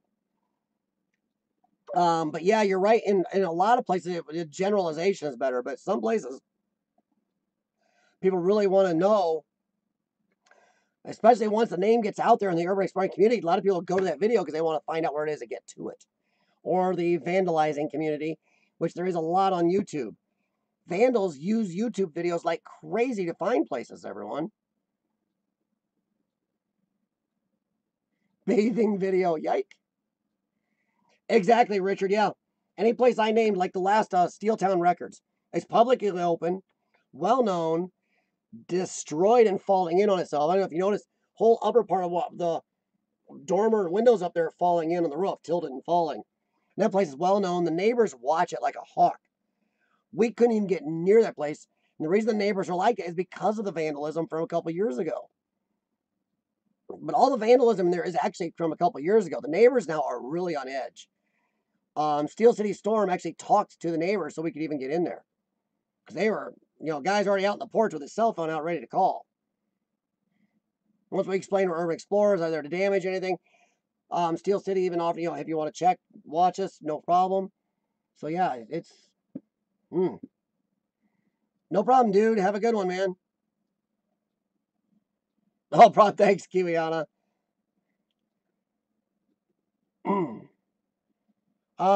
Yeah, we were just curious what the line is between clickbait and viewbait. We're pretty sure. I don't know if Urbexy has any questions to ask about that or anything and more input. But yeah, I think if you're not lying or setting up video, because I'm going to call clickbait, you can deliver on Urbex Theater, and I still call it clickbait. Because if you're viewing where you know the cops are to purposely cause a police chase, where you know you're going to get caught, or you're purposely falling through a floor with your leg when you know that's exactly what's going to happen. I've caught some people doing that in a place I was at with a person, and then they went back and faked a fall through. Yeah. There's a lot of that going on. Yeah, RJ32. If I cannot share the location, sometimes I have put fake names. Yes, you are, Study Boy. You're the last Kiwi standing. Clickbait is like saying abandoned nuclear bomb, then record it. Yes. Yes. Exactly. My military-based video, I've had people come use me at clickbait. I had a guy on there cussing me. F you, you're an effing liar. I saw no weapons, blah, blah, blah. No weapons were found in this video. I'm like, dude, you didn't read. It said, found weapons test range. It says that. And we did find a weapons test range. The bunker we're in is a weapons test range bunker. That guy was accusing me of clickbait when it wasn't. Or lying.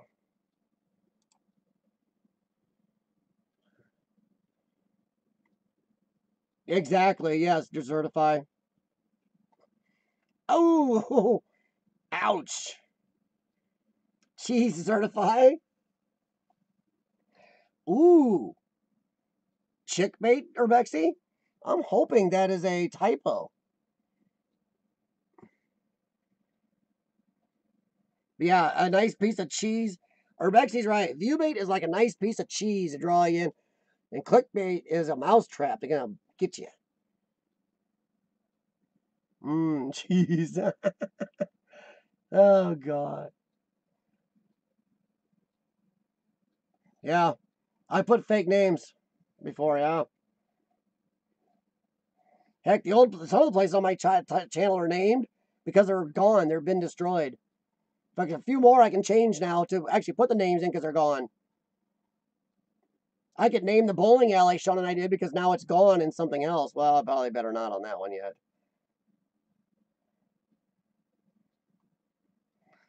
Yeah, Richard, I've seen that. Not just on your video, on a couple others about that. People said that was all faked, when it's definitely not. Actually, Urbexy, chickbait may actually be a more apt description. Because what do you guys think? I mean, a lot of these explorers now, they have tons and tons of viewers. A lot of them aren't even urban exploring fans. A lot of them are just teenage girls. They're not even there to watch the explorers. They just stare at whoever's gelled hair or their torn, ripped look pants or something anymore.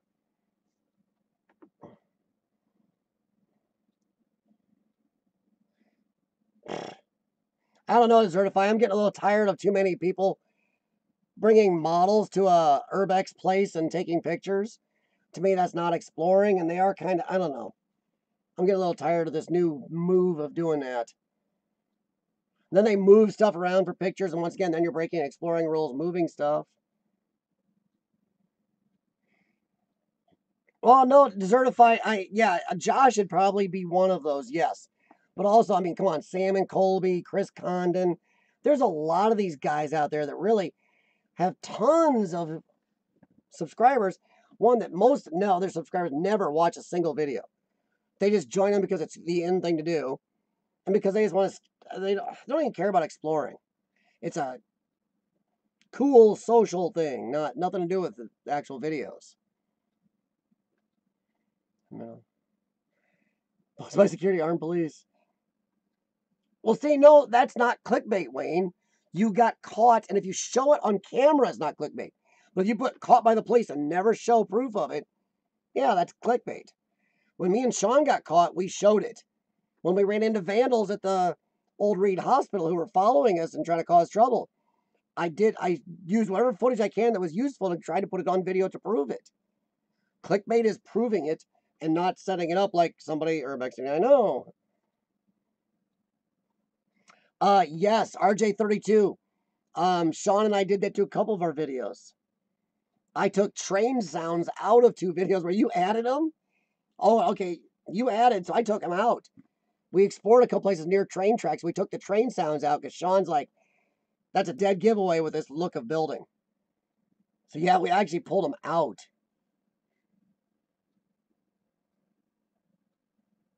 Yeah, Desertify Urbex and I are, how many of you guys are on Instagram a lot lately? There's a lot of this so-called Urbex photography going on. Bringing nude or half-nude models into abandoned places, or taking, not even in abandoned places, making places look abandoned, taking tons of pictures. And if they're in abandoned places, they're moving stuff all over the place. Never leaving it the way it was supposed to be. Leaving a lot more than footprints. And I'm a little tired of it.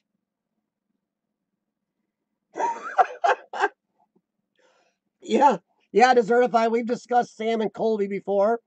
And if you watch Among the Unknowns, one of their latest videos, I believe it's where they explored 2 banks.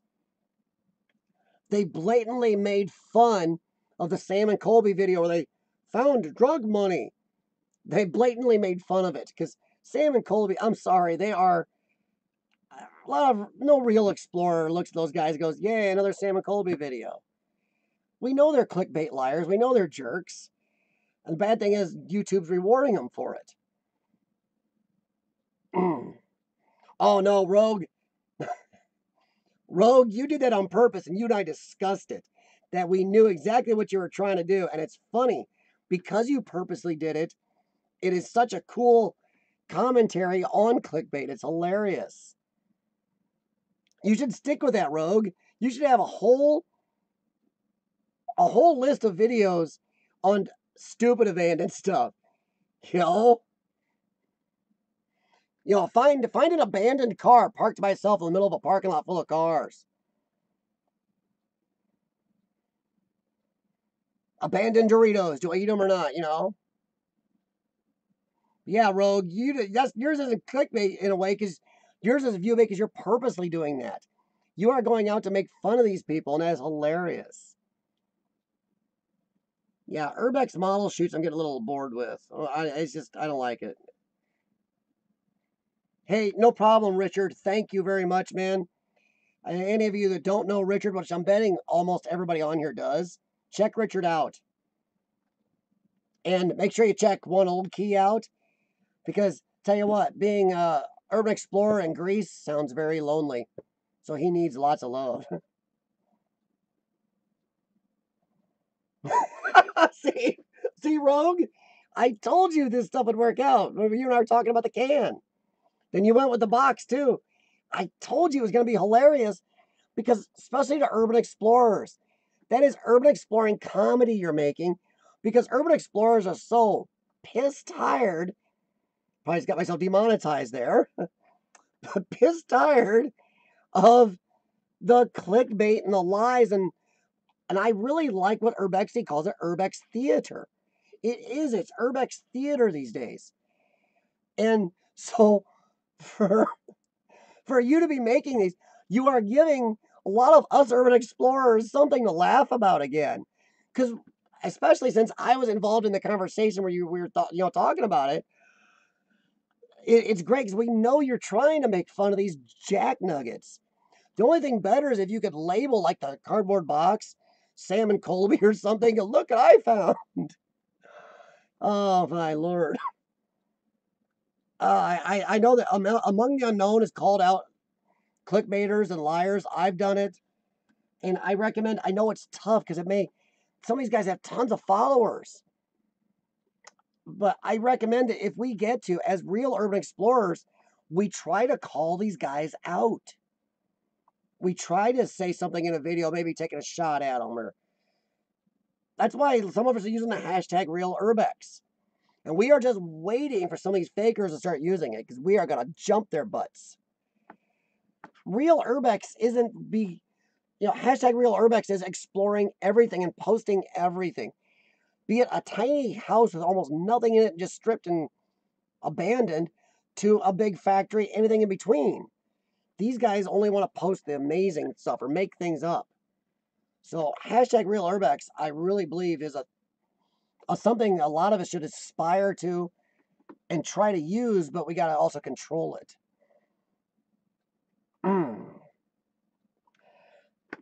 Well, not only that, Urbexy, if he finds something, I wish we would have thought of this before he did the cardboard box. He could have labeled it, put Sam and Colby on the cardboard box, and gone, ooh, look at this, I found an abandoned cardboard box. Yeah, Desertify, I've left messages for a few. The guy who's outright naming the military base Sean and I explored, which I'm not going to name here because I'm going to stick with my own rules. This place is something that shouldn't be named, and he's naming it. And this place is so unvandalized. If people find out you can get into this place, also, he may get in trouble with the military for doing so. But I've sent messages to him. He doesn't care. Study boy, Sam and Colby do urbex theater. They do very little actual urban exploring. Which brings me why I got a good amount of you guys still here. I've also been discussing with some of the other, real urbex explorers. What do you think about some of these new large urban explorers suddenly, and this has been suddenly over the last month or two, coming out and saying, well, we always got permission. we always paid to explore every place we've explored. One, I'm calling bullcrap. They're lying. And yes, RJ32, jack nuggets. They are lying jack nuggets. Because I know for a fact, I used to watch Josh when he was new. He was not getting okay to get into these places. For him to come out now and say that crap, he's only saying that to cover his butt because he's going to be on TV coming up, next year? Him and Cody got that TV show they're going to do. But I don't like when big explorers are lying to us. But always getting okay, always. I'll admit, a lot of them lately are suddenly coming up with pristine places with no dust, all the power on. They can walk around with crews of 15 people making noise. So lately, they've definitely done some crap going on.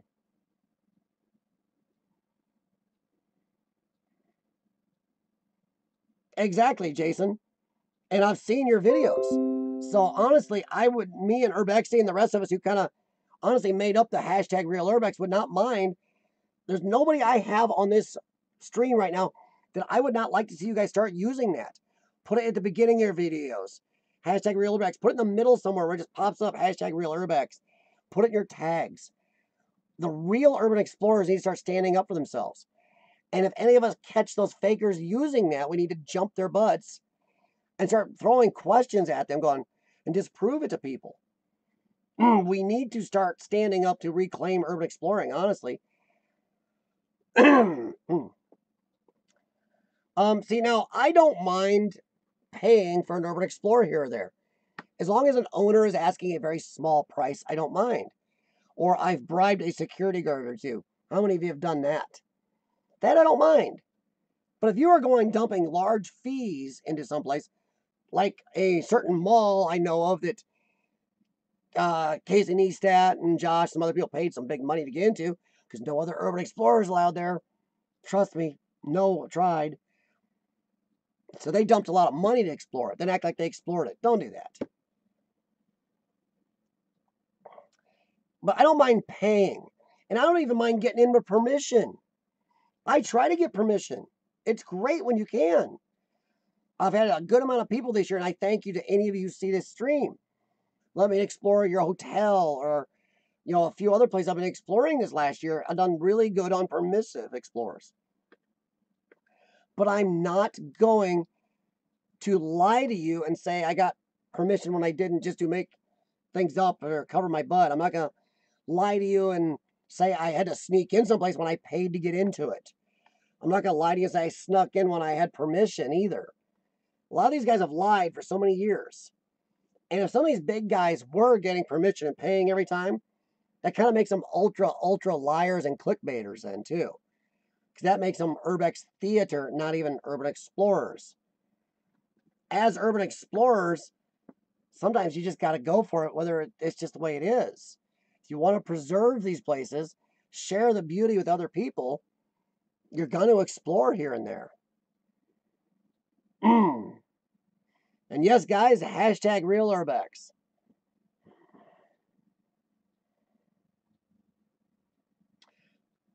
Yes, Desertify Urbex, you're right.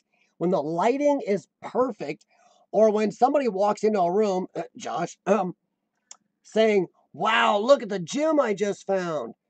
Yet there's already two or three different camera angles on him when he walks in there. That is staged. And I don't like that he's doing this a lot now. I used to watch Josh in the day. And I'm telling you what he does now compared to what he did then is night and day. And I'm sorry, Josh, it's true. I was a huge fan of yours. And I do believe you've brought, I believe a lot more police are nicer to me now because of Josh and people like him. Because now they know we are not vandals. They know what an urban explorer is. But now, Josh, a lot of these big guys, and I hate to use his name so much because there's a lot of others worse than him. But now they're starting to go back and detract from urban exploring.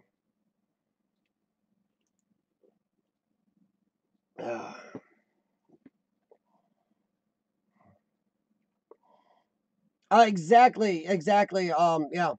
Walt, you're right. They're making stuff up. Jason, you're right. And the thing is, okay, Jason's Journeys, I can mention them all since we all know which mall it is.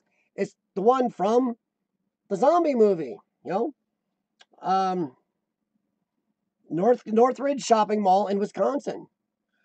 And it is an amazing place. Me and a group of other urban explorers have been trying to get into this forever. Yet Casey Neistat can go get in, and so can Josh. Another urban explorer friend of mine, Chad, actually got permission from the city government to do so. Paid a permit fee. It wasn't a lot, but a permit fee to go into it. We were all going to pitch in with him because we wanted to see this place. Then they reneged on it, and I'm not joking. They reneged, and then they were going to try to keep his fee. Only because he's a injured veteran was able to get his fee back. He was going to throw that at the TV stations. But if you're a big guy, you could get in to do that. Now, that's kind of crap. Thank you, city government guys, showing how much of greedy jerks you are.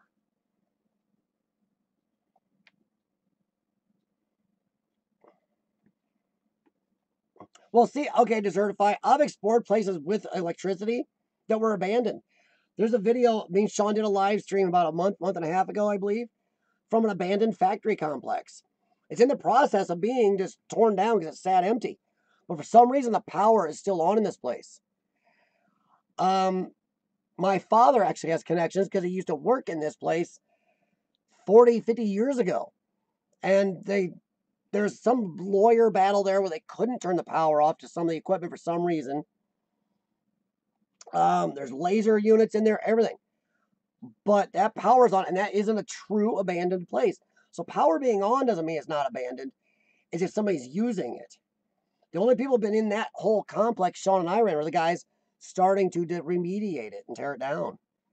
It's mostly gone now. So another couple months, I believe I'll be able to name it openly. So that's why I haven't posted the full video, because I may be able to name it openly by that time. But I don't mind power in, and I don't even mind somebody getting a tour through a certain place. Just don't act like you're exploring an abandoned place when it's not. If I post something that's not truly abandoned, you'll know that. The military landing craft video I'm going to do here soon, it's definitely a tour. It's just so amazing to me that I got to share it. Exactly, Study Boy. Well, I've used this before. When R&K all day and some of these other guys are in a so-called abandoned school, there's no dust on anything. All the power is on. It's cold outside, but they're all wearing t-shirts inside. Means the heat's on, everybody. They're using the PA system out loud, yelling at each other across this building. Nobody does that in an abandoned building. You will be caught. Especially in an inner city school. So yeah. Urbex, he's done it a bunch of times. And he's gotten some of the other big explorers in with money. Nice, Walt. But yeah, Casey, I don't even call her an explorer because of what he does. Ooh, R&K, I hit a mark there.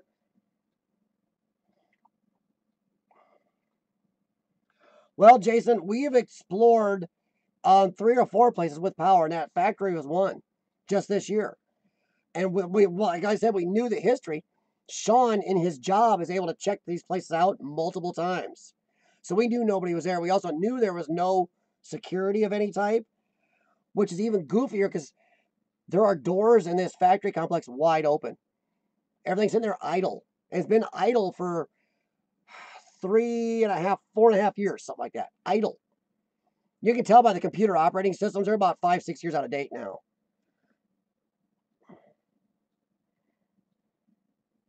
So yeah, it's stuff like that we've run into that we know there's dead, not used anymore. They were just starting to tear out after 4.5 years. It closed over 4.5 years ago.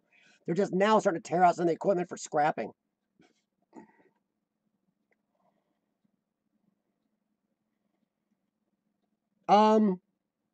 Walt, the recent live Explorer Sean and I did from the hotel, when that closed up, there was originally power and water there for a couple months. And people were squatting, and that's why you see in our live stream we did from it all the stuff they were living at, hot plates, and they had Glade plugins plugged into outlets because they were living there and there was power for a while. That's why all the blinds are sealed up so well. Jason, it does make you nervous. It is creepier exploring someplace with power than someplace without. Just because you're freaking out, not knowing what's going on. It's like you don't know if somebody's going to show up and go, what are you doing here? And you also, it's like an end of the world vibe. It's like none of the people are left. But to our credit, Sean and I were yelling the whole time we're in there. It's like, hey, anybody here? We were actually looking for security. It's like, where is everybody?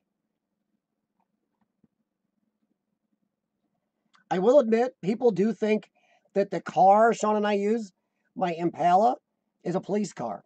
And I also have an action cam mounted in the windshield for, well, obviously shots.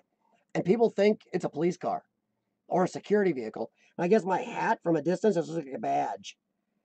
I've freaked some other people out, some other explorers. Like, oh my gosh, I thought your hat was a badge. I thought you were a cop. This is your car. We've made people run just because of our car.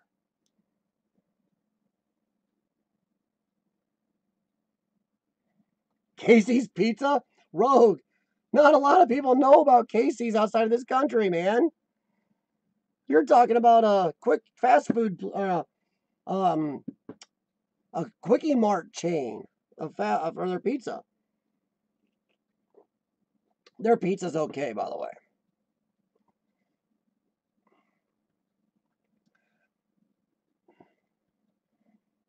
Oh no, yes, Urbex. See, Hell on Earth they're crazy cool.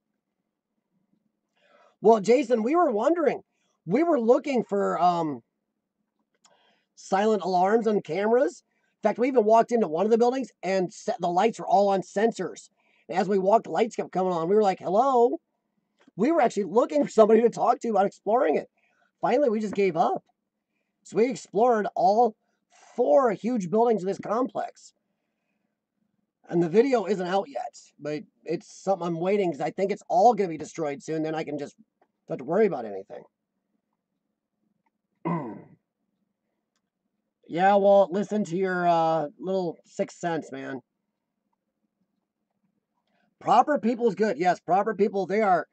I've always liked the proper people. Oh, broken window theory is next to Urbex gods to me. Them and proper people are just, they're amazing. They just are.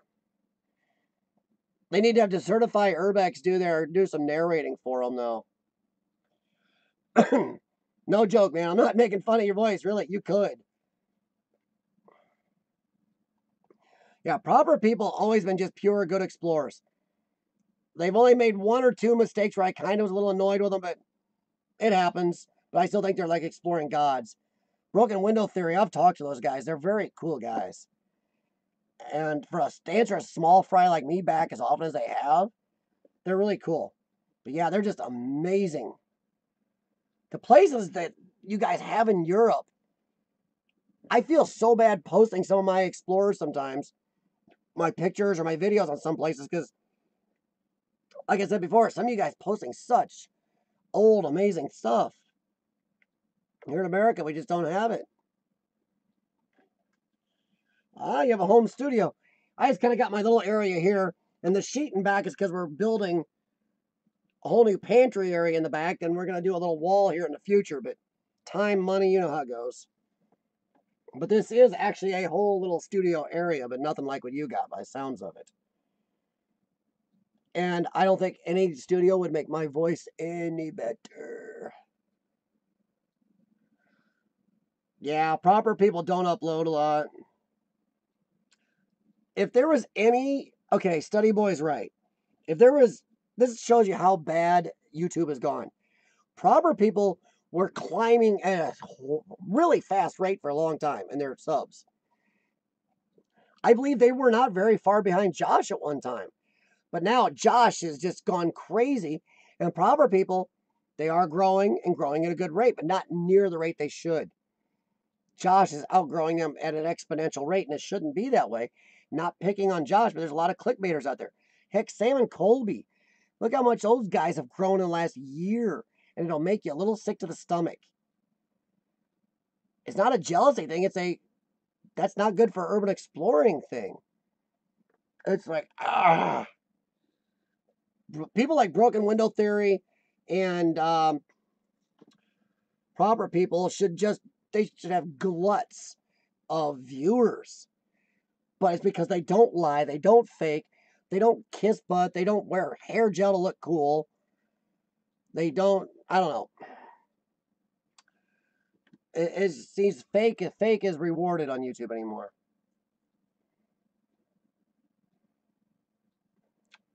I don't know, see, Desertify, I don't know if that's true.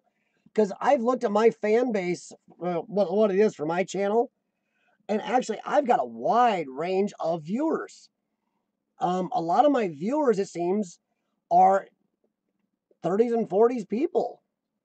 And I've run into a lot of urban exploring fans now.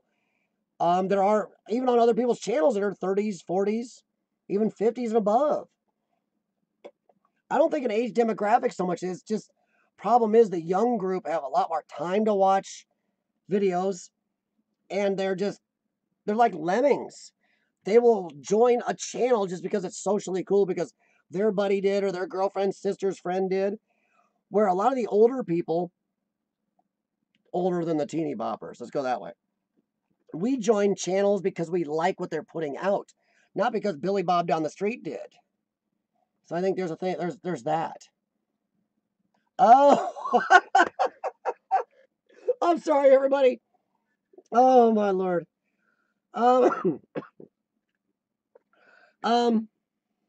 Walt Wayne's World says something there. Urbexy and I both have a problem with that little dude. But that, Wayne, that dude, you know where Lewis Clark came from, don't you? If that's the guy I'm thinking of, the little hobbit-looking guy, isn't that him? You know where he came from, don't you? Look who he started out exploring with. And that person has gone clickbait like crazy too now. Somebody I've had on this channel before they went clickbait. And I'm not going to mention because I want to start trouble for myself at the moment, because this person can still cause trouble. There you go. I didn't mention it. Oh, sorry, Urbexy, you're right. I'm thinking of the wrong one. But I know the one you're talking about. Yes, yes. Yes, I know the other one. No, don't worry, Desertify, yes. But Desertify, you're right with that name. That name is, I'm sorry, but by his own admission, I actually messaged him. So I can say it. No, I messaged Shawnee. I'm like, dude, what are you doing? You're going clickbait. He just admitted right out he's going clickbait. And he's going paranormal because it gets views now. I was a little disappointed, but you know. But see, Steady Boy, a lot of these younger people that join Josh's channel, Sam and Colby's channel especially, it's mostly teeny boppers. A lot of them don't join because they give a rat's butt about Urban Explorer, or even the fake Urban Exploring theater they do.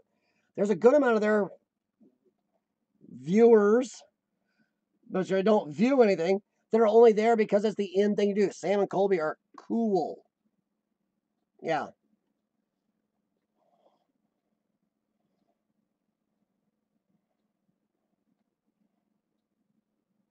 Oh yeah, Walt, always listen to your gut feeling while exploring. Keep you out of trouble. Yeah, Desertify. There's nonstop dog chases. There's a couple other fake police chases. There's a video out there where Urbexy said something to me about, I've heard that police yell before, and he's right. I've heard it too. And they've just superimposed it in where you could tell by that, the split camera viewing, they cut from one scene to another. It's a totally different time of day. So you knew they were lying to you because the sun was in the wrong place, but simply one cohesive police chase where the girls looking back, oh Lord, the cops are about to catch us. It's like, wait a minute, the sun's in the wrong place suddenly. It's hours later. You made something up. It's like, there you go, Urbexy. Yes.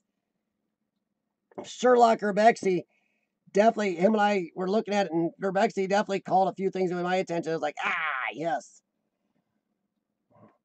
Like saying you're exploring someplace and not even giving a rat's butt about the explorer, not even mention the place you're exploring, but suddenly the police chases all that. There you go, Study Boy.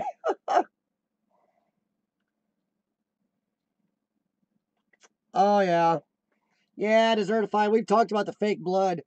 In one of my videos on my channel, I actually called out a guy who, one, likes to spray paint his name and YouTube channel all over exploring locations, along with stickers like Idiot Sam and Colby use. And same with Colby, will put these stickers in places that really screw a place up, too. They don't hide it somewhere. They put it right out in the open, all their stickers. But yeah, I called out a guy who spray painted his name all over Old Reed Hospital and made up a fake blood scene. It was fake. We called it out and proved it was fake. Well, you know how they did it. And then he finds blood everywhere. Murder scenes everywhere. So yeah. Exactly, Rebexy. You gotta watch when you're lying, guys. You gotta make sure you splice you got the sun in the right place, the right time of day for your fake chase footage. You gotta make sure your dog barking in the woods doesn't echo like it's in a concrete room. So much. Hound of the Urbexervilles, exactly. Ho ho! Wow, which one's that, Urbexy? There you go, study boy. Man. Yeah, there's a lot of that stuff. And I can say his name, Chris Condon, because in mine and Sean's raw footage, you can see that guy's goddamn name spray painted and his YouTube channel spray painted all over this damned hospital. Oh, there goes monetization. Well, thank you very much, Mr. Ross, for your donation your super chat, because I think I'm gonna need it now for gas.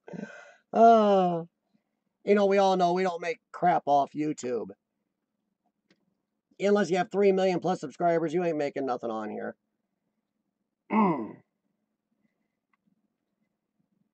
Hey, thanks, One Old Key.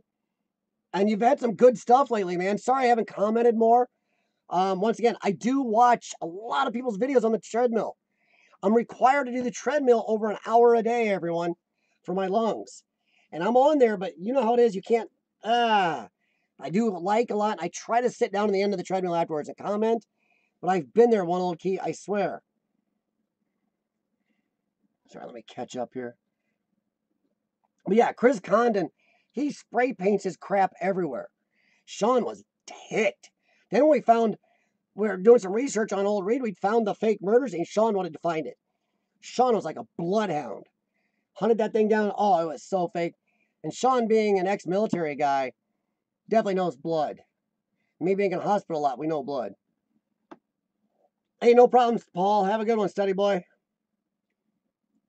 Exactly, Urbexy. Any pennies I make off here, it's gas money. That's it. And study boy has given me some gas money. I thank him for that again. Mr. Ross, thank you for tonight. You gave Sean and I gas money for our next couple of explorers. Yeah, I do appreciate it, but no, like I said, we don't ask. Yes, it was, Urbexy. Motor oil or transmission fluid with dye mixed in. Because when normally you stick your hands even on tranny fluid, your fingers will come off that red. Yeah, it was faked as heck. We even found other rooms and in the hall where they tested it. Because no human has that much blood or can blow arterial blood that far.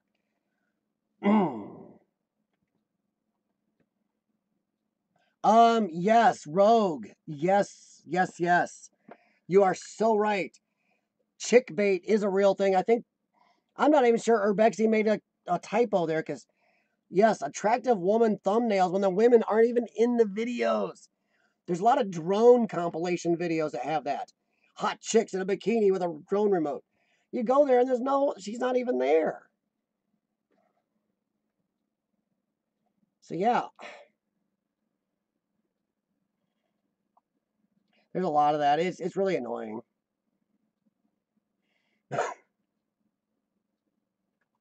Yeah, Rebecca, I haven't got a lot of views on that. Not that I'm asking you guys to watch, but I will ask you guys a favor. Share that video around. If I ever make a video calling somebody out, I'm not being chicken. Share it. Let anybody know about it who's angry at clickbait. Because we need to call these clickbaiters out. Devon from Among the Unknown, he made a video calling out Sam and Colby for their lie. He's taken some heat for it, but he's called it out. And maybe we need to do that more often. Desertify, you said you've called a few people out. Maybe mention it in our videos. I know it can really cause some heat sometimes, but maybe if enough of us hashtag real Urbex guys stood up, you know, maybe we could start to beat back the clickbait. Too many people think clickbaiters are what exploring is. The theater is real, they think, and that's not real. Real urban exploring has enough theater, excitement, and emotion in it without needing the fake crap. If you need fake crap, and yes, this is what I'm going to aim at you exploring it, Josh, because I do like what you did. But you've gone a lot more theater, and your explorers, when they were really good, did not need theater. You were an amazing explorer at one time. I know some people may even disagree with me on that. But now the theater you've gone have detracted from what you were. And now you're trying to detract from urban exploring. When you were doing your real urban explorers, you did not need the theater, the faking, the setup shots, setting up and moving stuff for Instagram shots. And I really need to go back to that. And once again, I know I may draw heat because he's huge and some big fan of his may see this and wahoo. 3 million people calling me some names. Yes, Urbexy, that is another thing. Some people bringing girls with them who have no idea what they're doing exploring, including, I could get in trouble for this. Thankfully, the people who might get angry at this may not be watching 2 hours, 12 minutes in. There's a guy from a page who started some crap with me. This guy makes fun of YouTubers exploring videos. Now, he made a video recently. I saw this video. One, he's horrid at making exploring videos. So, yeah, okay. Also, 90% of the video was him repeating things over and over again or showing his, excuse me, everybody here, I know it's not politically correct, his chunky girlfriend's butt in the video most of the time. She's wearing a pink windbreaker and pants, but pretty much the camera's focused on her butt walking most of the time. And when he wasn't, the camera's moving like this over everything. Yeah, he's going to make fun of me? Wow. Really loved that. It's kind of funny, too, is he made a video exploring a hotel the same week me and Sean did our live stream. Sean and I's live stream wasn't even edited. Did that off the cuff and it's better than that video, and I'm not an arrogant butt. If my video's worse, I'll say it. But when somebody makes fun of me and causes a bunch of trouble in my world on YouTube, and then their video sucks, I take pleasure in that. There you go, Rogue. Hey, actually, well, Urbex, that's what I was saying. He needs to do a playlist of fake ones, but also, not only Rogue, I think one of your abandoned videos should be Abandoned Urban Explorer Found. Somebody needs to film Rogue Exploration just sitting in the middle of nowhere. You find him sitting in the middle of a yard or in the middle of an abandoned room, and you get to film, oh wow, look, we found a lost urban explorer.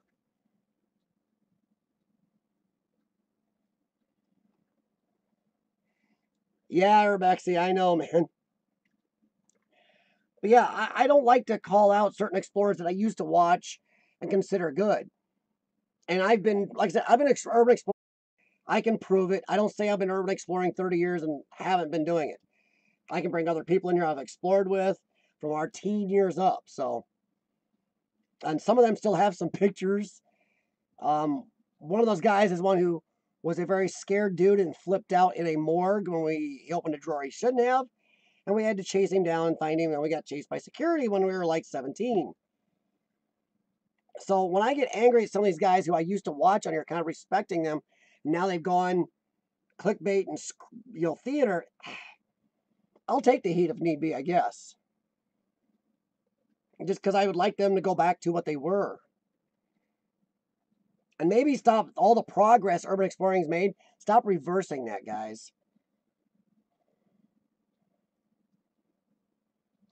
Yeah, Desertify. Sean and I were exploring. This hospital's gone now. It's the old Moline Public / Lutheran Hospital. It was in Moline, Illinois. It was big. Crossed 2 sides of a highway, big area. Well, Sean worked at the time for a company that was doing the, oh,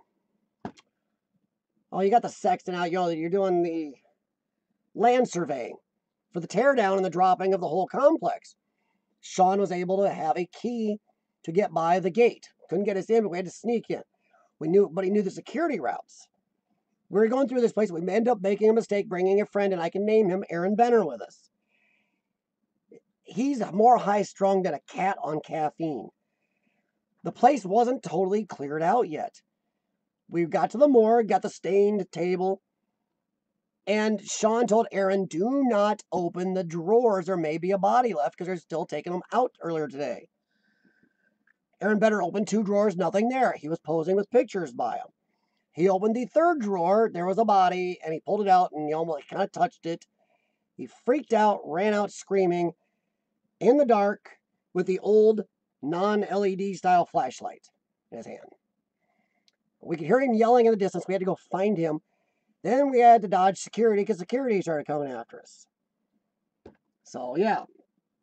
Thank you, Aaron Benner, for that introduction into our earlier exploring years. That was when Sean and I were both like 17 years old. So we've been all over. And now where that hospital was is a retirement village on one side, and the other side is still bare to this day. You know, I guess they're going to build another retirement village there soon, finally. I don't know. Yeah, you can look it up. The old Moline Public / Lutheran Hospital, Moline, Illinois. Sean and I explored that before Route 20. Yeah, you gotta be careful opening them dang drawers in places. Part of the hospital had a little bit of power, but most of the fixtures were already out. Oh, man, Urbexy, he wouldn't have been the only one running. Me, Sean, and Tim all have been running after him. That's Tim Mosley, another name I could actually share. Yeah, Tim, and Sean all would have run right after him. So, yeah. I can share Tim's name because he doesn't live around here anymore. And, yeah, he's nowhere near this area. But Sean and I, you all know, we're still together. Still been exploring. Our wives are actually pretty okay with it, strangely.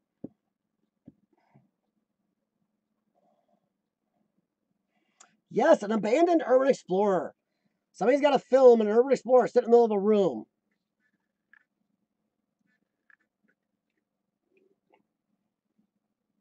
Lost, one urban explorer. House broken. You know, please give it a good home or good abandoned home. Wow. Well, it's up to you if you want to get into that fray, Desertify, because you really have such a good channel. But yeah,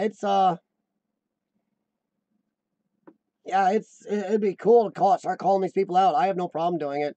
That's why even mentioning Josh on here, and I respect Josh for what he did in the past for urban exploring, but right now, for the last year or two, he's been hard to watch. Desertify, I don't think YouTube minds. I've made videos calling people out. A top 10 of calling out clickbaiters. There's other channels in other areas, not urban exploring of YouTube, that have called out the biggest liars on YouTube. Or the worst channels on YouTube that have got tons of subscribers. So I don't think they'd mind. Exactly, Jason. Sean and I, that's some of the footage that I took a plastic click camera and a little bit of a VHS style recorder. They were all burned down at my parents' house. That's why I had to have to bring in witnesses that were there. That's why I'm on here. I lost so much because I have all these backup drives. All my raw footage on terabytes of drives now. For the last 2 years or more, I've been doing this. But what if my house burned down? My computer would go, these drives would go. Now it's all on here with you guys. Now, I may lose a lot, but I won't lose everything.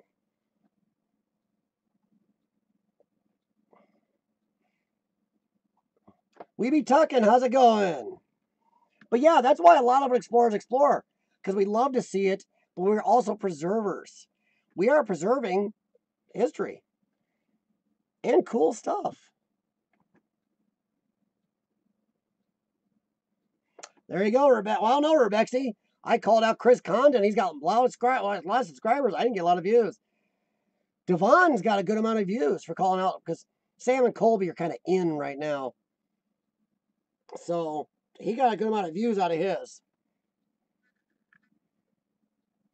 But yeah, I mean, I explore because I love to see these places. I still get goosebumps seeing places. It doesn't matter whether it's a place I have permission or I talked to an owner and he said, yep, but if you get hurt in there, I didn't see you. Or I've had owners record video on their cell phone of me saying, if I get hurt, I accept all liability. The owner of the property has nothing to do with it, so it covers their butt. But I'm just as excited walking into a place that an owner has admitted they haven't been in themselves for 20 plus years. I have an amazing abandoned hotel I'm still trying to edit that, no joke, it looks like 1960s or 70s inside still. But strangely, the carpet's all gone. I'm trying to figure that out yet. But yeah, I love to see these places. And I've always loved to share them. I used to meet with people and show pictures and stuff back and forth. But YouTube is amazing for that. We can share with each other. You can see places through my stuff and other people's stuff that you've never seen. I can see other cool stuff. I think YouTube in itself, or the internet itself, has been amazing for urban exploring. I do like preserving these because we preserve them. They're here for all time.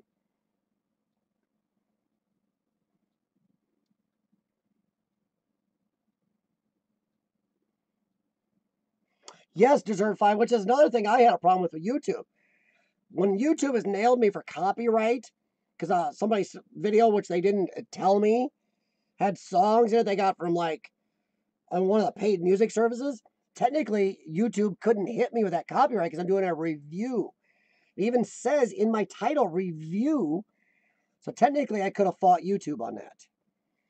But I'm a small channel. If I had 100,000, 300,000 subscribers, maybe I got a leg to stand on. Being my tiny butt. But yeah, as a reviewer under fair use, so YouTube's algorithm has its head up its butt. A lot of my live streams get demonetized, whether or not there's anything in them to demonetize. And YouTube never tells you why.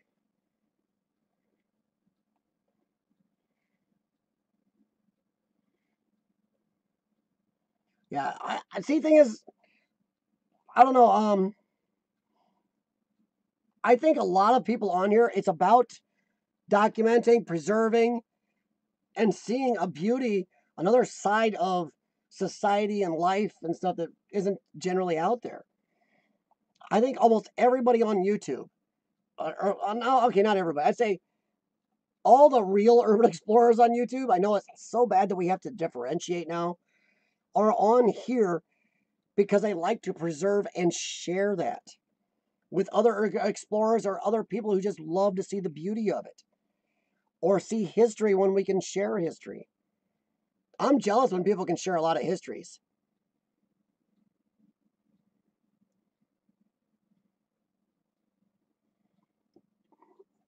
Yeah, Desertify, I've had that, but then I've also deleted. I've gone through and removed the song and put it back up, so I was getting the 3 cents I worked for. That's what it is. It equates to pennies, but it's my pennies. Even though, since I'm doing a review show, ask question and answer session, they shouldn't be copyright pinging me anyway. Oh, exactly. Exactly, Jason. In one video, Sean and I actually put that on film for people to see. It actually says, the title's a little clickbaity, but it's not clickbait because it's real. It says, found crime scene, caught by the police. We did get caught by the police. The first thing I did was walk out, hands up, camera out, saying, hello, officer, we're urban explorers. The cops were very nice. Even let us finish up filming, which I put in the video. I didn't show the police faces because that's respect and honor to the police there. They treated us very well and even let us finish up filming. While they watched it, oh no, go ahead, man. So yeah, treat the police with respect, show your cameras, offer to show the police your footage to show them you didn't break into a place. A lot of police don't want to do paperwork on urban explorers anyway.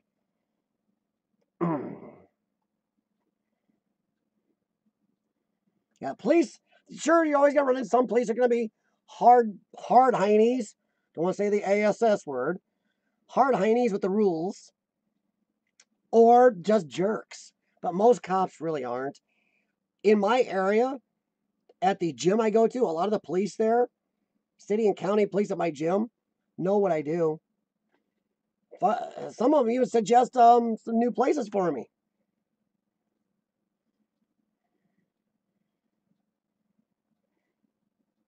The pennies, exactly, Desertify.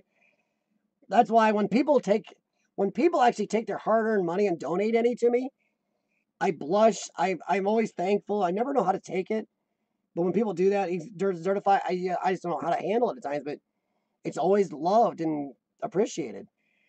It goes right in the gas tank of the old Explorer Opala. But yeah, other than that, YouTube these days is pennies for us smaller guys. Even RJ32, he's got a bigger channel. He's probably the biggest of my regular viewers on my live streams of channels. But even he's not pull down bucks out of that. I don't know if he's still here, but he's got like 60,000 subscribers, I believe.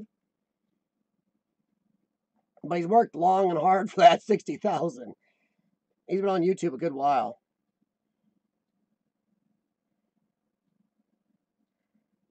Friends in tracksuits, yep.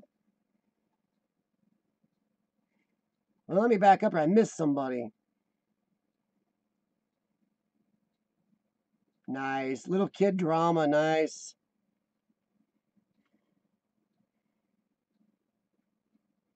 Hey, Sam, how's it going? Sam is in Australia, everybody. Sam has been on here before and chatted up real good and come up with some good questions, answers, and helped some people out with some stuff even. Oh, that's no problem, Sam. Hey, I appreciate the thought, Sam. Depending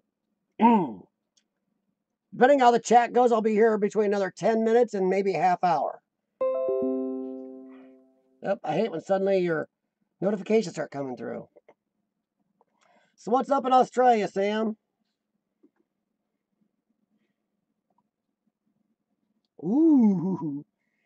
See, now, Desertify Urbex. I have another exploring friend. He actually works as a security guard. That kind of serves him well as an urban explorer. But man, even he says he goes to other places and other security guards are jerks to urban explorers. They're worse than the police. We went to explore the old Detroit Stadium before they tore it down. And we even tried to talk to the security guard nicely. Didn't try to sneak in. And the guard was a jerk. I mean, he was threatening to us and everything. And my friend's like, hey, I'm a security guard. Also, he even showed his ID for being a security guard. He's like, I don't effing this, F that. And you guys, oh, whoa. I got some good drone shots of the stadiums. I had to fly clear across their long parking lot. Thankfully, in a high interference area, I didn't crash it. Putting coffee on, huh, Sam? Sam's heading into summer. Everybody's like my friends in New Zealand are. Urbexy's going scouting tomorrow. Cool. Well, thank you, Wayne. Yeah, the police really, most of the time, they don't want to do paperwork on you. They don't want to mess with you. That's why I say the big explorers like Josh, those people, proper people, and them have brought out urban exploring to good. Because Sean and I have been exploring a long time. The police used to not know what an urban explorer was. You'd say it and they still think you were a vandal.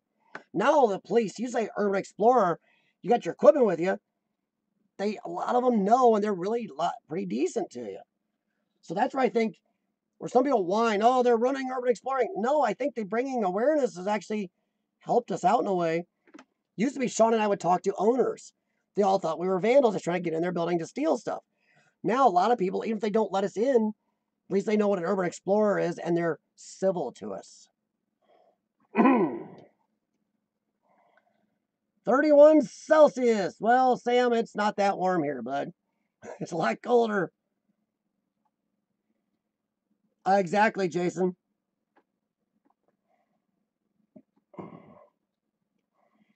Yeah, gas is always good because the Impala gets amazing mileage on the highway for a 6-cylinder, but it's still, man, you're driving 10, 11 hours each way. It takes some time. It uses up the gas sooner or later. Walt Wynn. Yes, Adam the Woo. I believe Adam the Woo, everybody, you can check. I believe Adam the Woo is back out doing explorers a little more again. More interesting places again like he used to. developed a love for that again, I believe. Don't quote me, but I believe I've seen that lately. I used to follow Adam the Woo a lot more regular too. He to me is one of the original YouTubers, really. I mean, he was on YouTube a long time. And I just admit, I kind of respect Adam the Woo. He did a heck of a vlogging series. He did Explorers. Exactly, Sam. A lot of police in many areas of every country aren't going to be too cranky with you, especially, that's why I actually film. You can kind of damn yourself for this, but it also helps you with the police and property owners if you do get caught. I film how we get in, so they cannot say we broke in. I go, I got us on film walking up to the place. Here's how we got in. We walked in through an open door, open window, something was already broke. I let people know I have proof that we did not break in.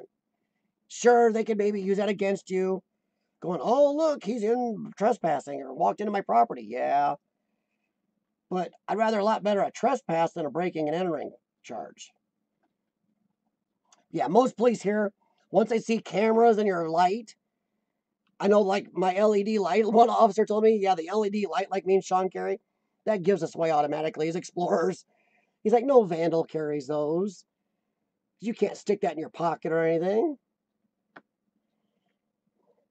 But yeah, I don't think a lot of the police care to mess with us too much. They do what they can. They follow in their job. So even if a cop is being cranky with me, I'm going to treat him as nice as possible. Because usually, technically, we are in the wrong, and he's just doing his job. Even if he's being a hard hiney about it. Sorry, I also watch my language on here, because there are 3 young CFers, people with my lung problem, who watch my channel and my streams. So, with their fit parents, and I try to keep it clean for these younger people. Not all the time. Sometimes I oops.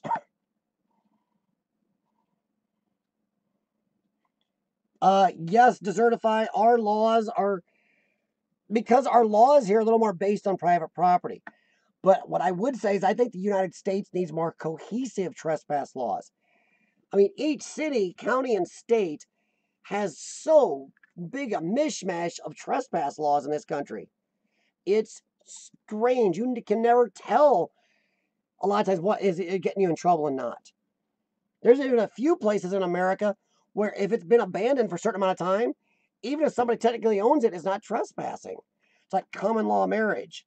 You've common law abandoned it. And then there's other places where you have to have a no trespassing sign up or it's not trespass. Other places you just paint something purple and it's trespassing. It's a mishmash and not knowing what to do.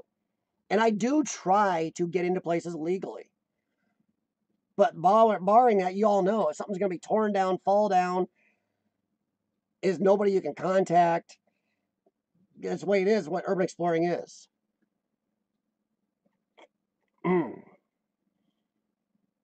Well, yeah, exactly, Wayne. I don't show the entry on my YouTube vids, but I have it in case the police or an owner has question for me.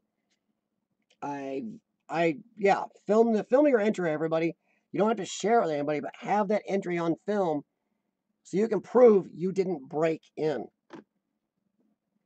Because even in some other countries besides America, breaking and entering is a lot different than trespass in America. Also, if you're on camera just exploring, they can give you trespass, but they can't give you felony trespass where you walked on the property and took something, or were taking, or damaging anything. They can just get you for trespass. But even in a lot of European countries, breaking and entering is different than just trespass. Exactly, Desertify. Yes. I've walked into places where there were homeless inside or squatters. That's why Sean and I were freaked out about that hotel we did a couple weeks ago. Because we were seeing evidence of squatters. So every room was a potential threat. 293 plus guest rooms in there that were all a threat of walking in on somebody. And we were definitely higher strung than we showed on camera. Sean had a beaten stick and I had my pepper spray out most of the time.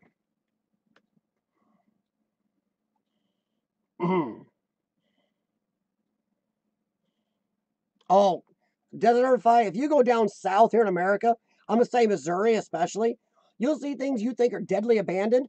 We're talking a curtain as the front door and people are living in it. Something about Missouri freaks me out about that. And I've explored a lot in Missouri, so I've run into it a lot. Also, Missouri has got a crap load of wood ticks. That's why one of my explorers is called Wood Tick House. My wife discovered that house, very proud of it, until she had to pick like 35 wood ticks off herself over the next 48 hours. No joke, over 35 wood ticks. On her alone.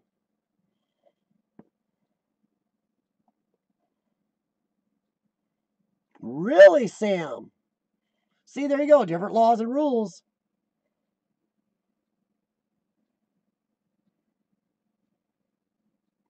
Well, see, Wayne's World, I was told that, yes, trespass in the UK is a civil matter unless you break in. If there's a way in and you take it and trespass, that's civil. But I was told if you break in, like you kick a door in, break a window, or break something to get in, then it's not as civil in UK. And then that's a bigger problem in the UK.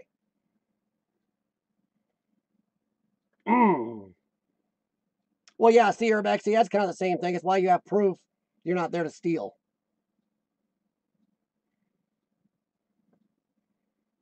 Well, I don't mind. Yeah, see, Desertify, I don't mind that. I wouldn't mind a civil classification for simple trespass in America. The problem is breaking and entering, I do think deserves a tougher thing. If you're damaging somebody's property, there should always be a penalty for that. No, Desertify, Rogue lives in southern Illinois, right near Missouri, right on the tip of Illinois. I live up middle Iowa, Illinois, kind of a connected area everybody knows called the Quad Cities, I call it. That's what it's named, really. A 430,000 plus metro area is very rurally. Yeah, rurally. That's a word.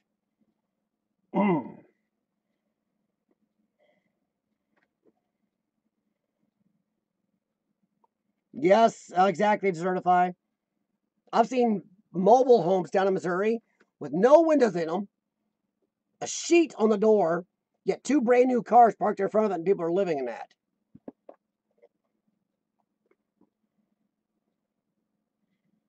It depends, Jason's Journeys. In America, it depends. Some cities, counties, and states, they say you don't have to have a trespassing sign up, it just automatically trespass anyway. Then I'm like, well, how do you walk up to somebody's porch and knock on the door? Okay, there you go, Rogue. Yeah. B&E is always a felony here in America. Yeah. Well, that's why you don't break and enter.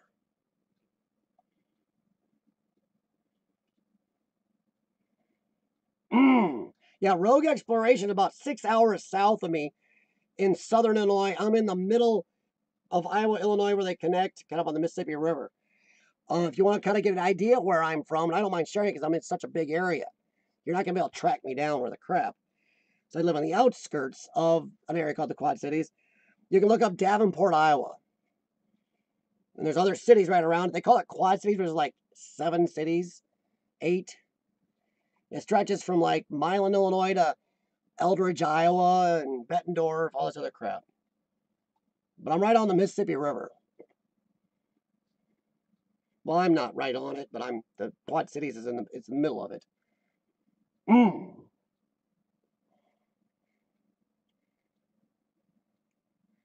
Huh.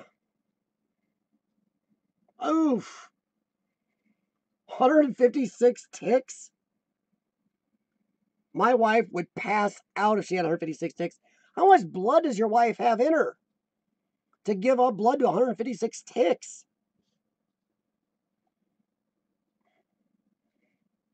Wow. That's something I noticed Desertify.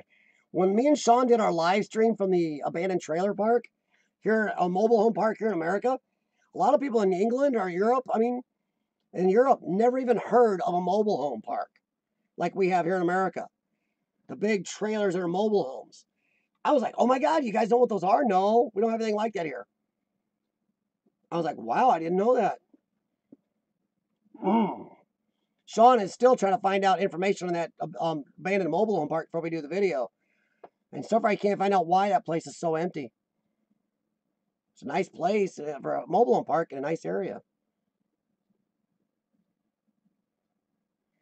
Lyme disease manor? Wow. Jeez. Wow, that's a lot of ticks on a moose. Yuck. Yeah, see, Sam, I've wondered that. Because in some states in America, depending on the trespass law, if you even walk onto somebody's property to say hi or to drop a flyer off or knock on their door, you're trespassing. It's like, woo. Wow. That's crazy. That's a lot of wood ticks to certify. I'm telling you right now, Missouri's got wood ticks like insane. Some people down there even mentioned, my wife was thinking, oh, you got into the wood ticks. Like, oh my gosh, it's well known down here. Yeah, we got wood tick problems. I guess they've been crop dusting with wood tick killer in parts of Missouri. It's like, great. Wow. Exactly. Yeah, well, Rogue, no explorer does break it, does B&E. Urban exploring precludes B&E. You can take an open space left by nature or a vandal or get permission. But yeah, B&E is automatically anti-urban explorer. Yeah, open door, an open window, a missing wall, something like that. A friend of mine, Kaiser Glick, reminded me too. Also, roof access to a lot of places. A lot of buildings, they forget to lock any type of roof access. He goes through a lot of roof climbing stuff. Climbs fire escapes or whatever he has to. Drain pipes. You got to know Kaiser. He's kind of built like a monkey. He can do this. Climbs a lot of drain pipe stuff and goes through roof doors left wide open. Nice, Sam. Jeez.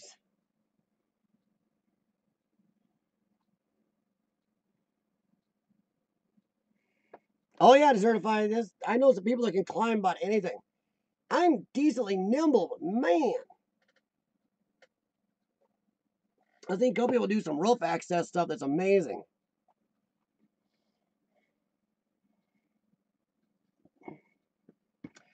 I'm sorry, Sam. When I used that MMA disease, I thought of fighting. I saw an octagon and cage fighting. MMA disease. Sounds like UFC problem.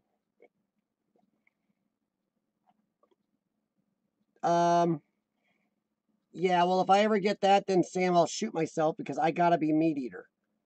I'm a carnivore. That's all there is to it.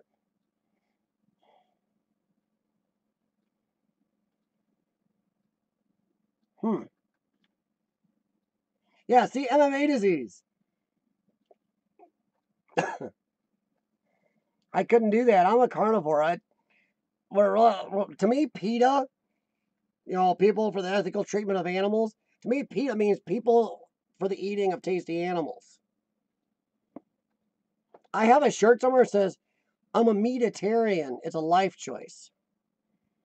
Another one says bacon is like meat candy. So yeah, you can guess which side of that fence I fall on. Well, okay, we're getting near the end of stream time, but anybody got anything you want to bring up? Anything you want to ask questions about, chat about? Anything you want to ask of anybody else on the chat? Since we have a mix of people from different countries here right now. We've got what? Scotland, America. Do we still have, we got Australia. Do we still have anybody here from, I think New Zealanders all had to leave. Finally. I think they all had to I didn't mean that sounded wrong. But they all had to go. But anybody want to ask anybody anything else here between us all?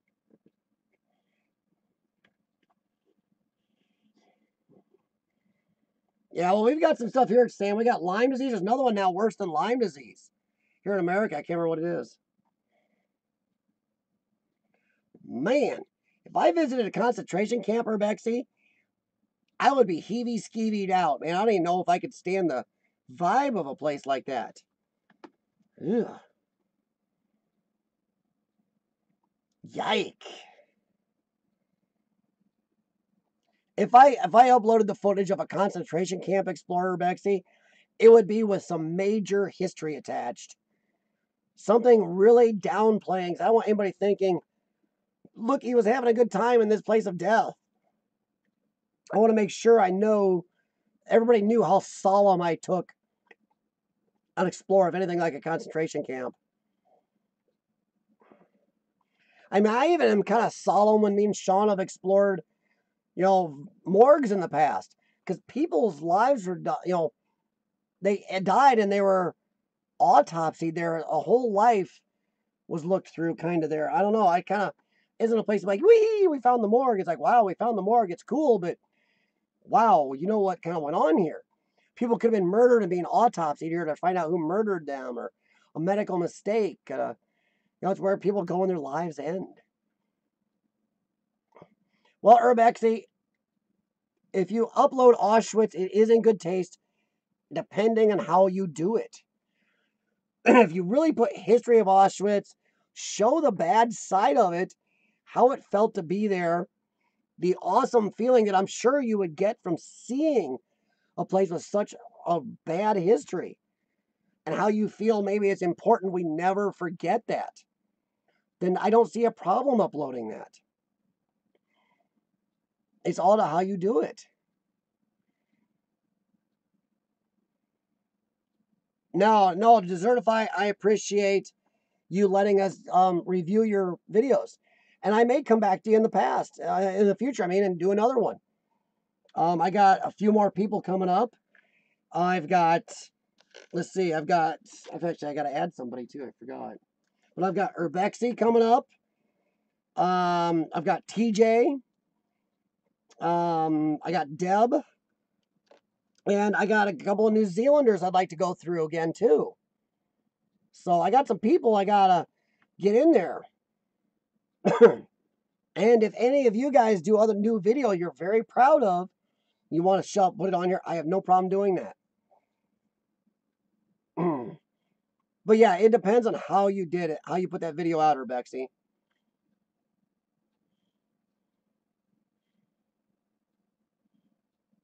Wow. That's horrid, Desertify. I didn't know if people did that.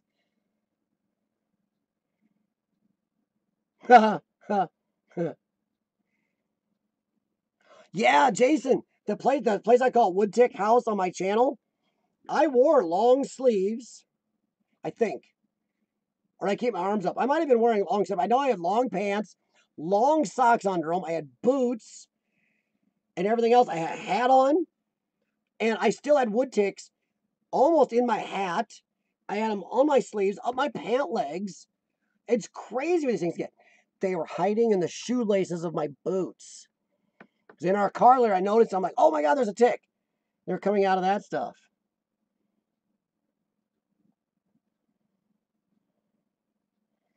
Exactly, yeah, Sam.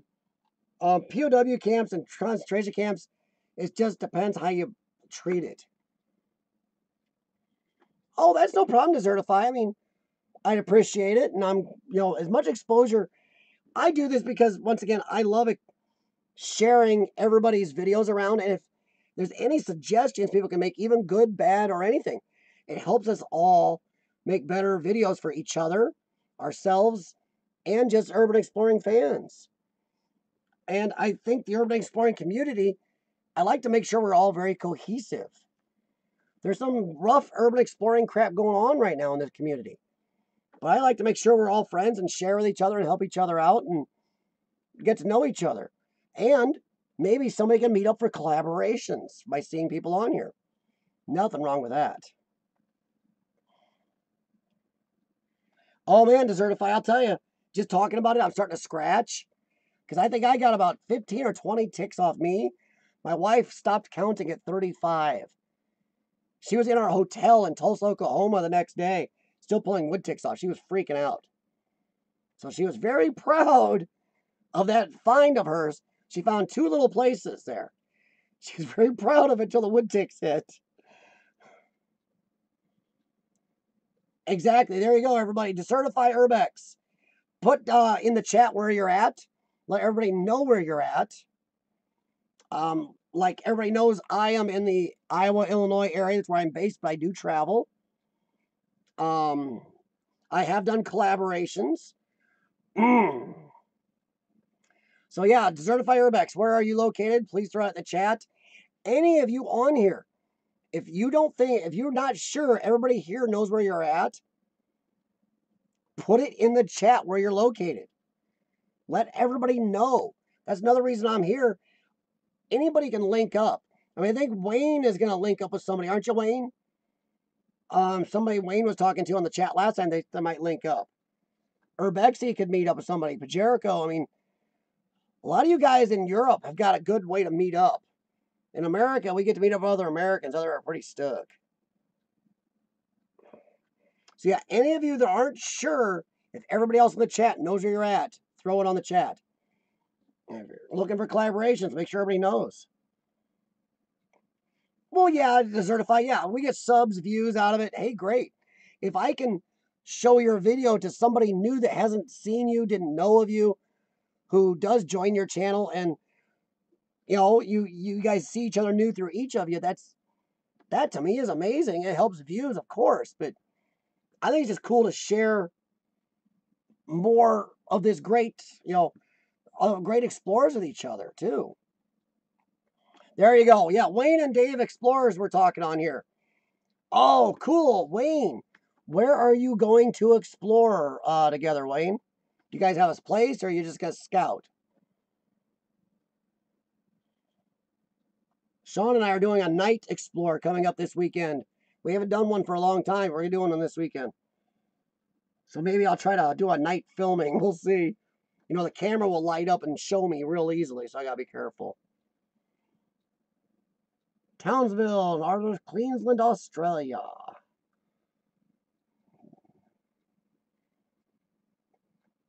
But yeah, I don't know. If I can help your views out and everything else, that's great. And if you do want to share this chat with anybody, yeah, feel free. I don't mind. Of course, I'm not going to lie and say I don't mind more views. And honestly, the more people on the chat, I think it's more fun, more discussion. If you know newbies that don't know much about urban exploring, they're just curious.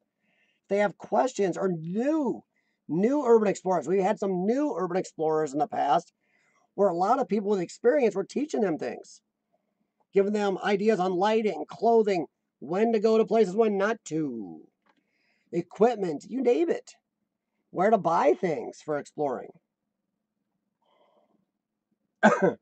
Yeah, Jason, you are, man.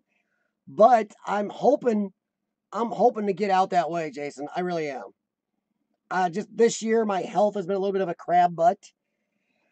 It screwed up my Detroit, Ohio trip because I'm not allowed to travel that far right now. I'm still hoping to get down to see Rogue in Southern Illinois, but I'm not sure that's going to happen. They're telling me they don't want me to travel, you know, by myself in the car a certain amount of hours because too much sitting is bad for my lungs. Too much inactivity. Even before I was doing this, I was out exercising. I got therapy to do yet tonight, exercise. It's a balancing act. Yes, no, Sam, you're not. Justa's in Australia. Look up Justa.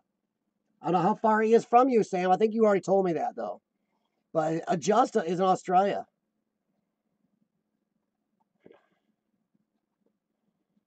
Farmhouses. See, Sean loves farmhouses. Sean likes farmhouses and banks. And we've done a good couple of farmhouses lately. Or just abandoned houses in general are kind of cool. 2,500 kilometers. Oh, you and Adjuster are 2,500 kilometers from each other? Whoa.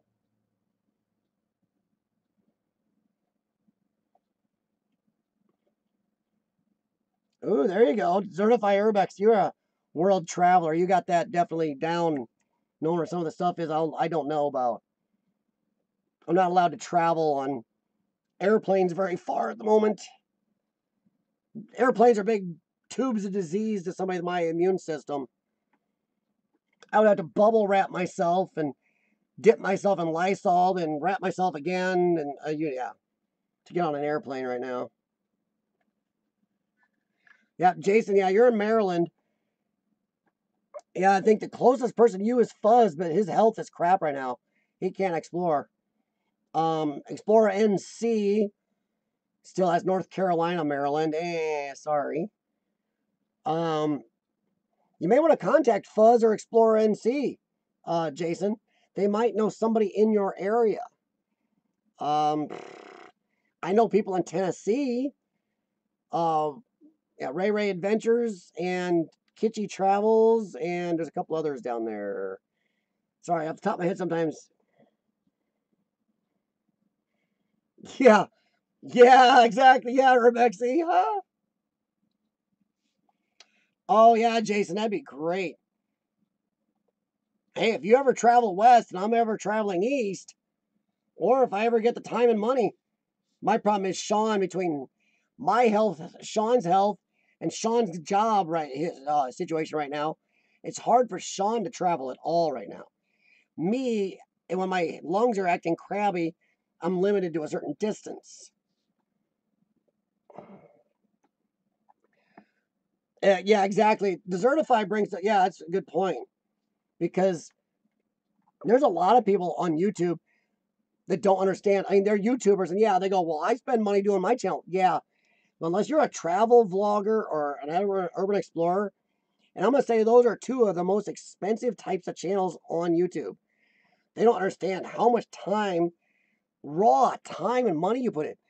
I mean, for some explorers, you drive 3 to 10 hours. That's time that, wow, if you're just doing a vlogging channel, so you could really do a lot of vlogs. So people understand that they got the gas money. If you are going to stay anywhere, maybe a hotel stay, I can't camp anymore.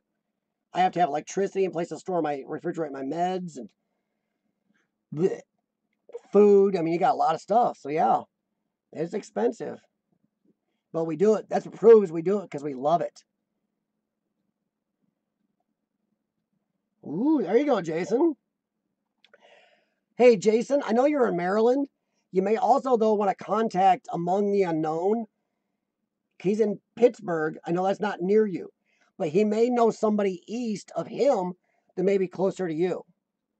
So you may want to check with him, too.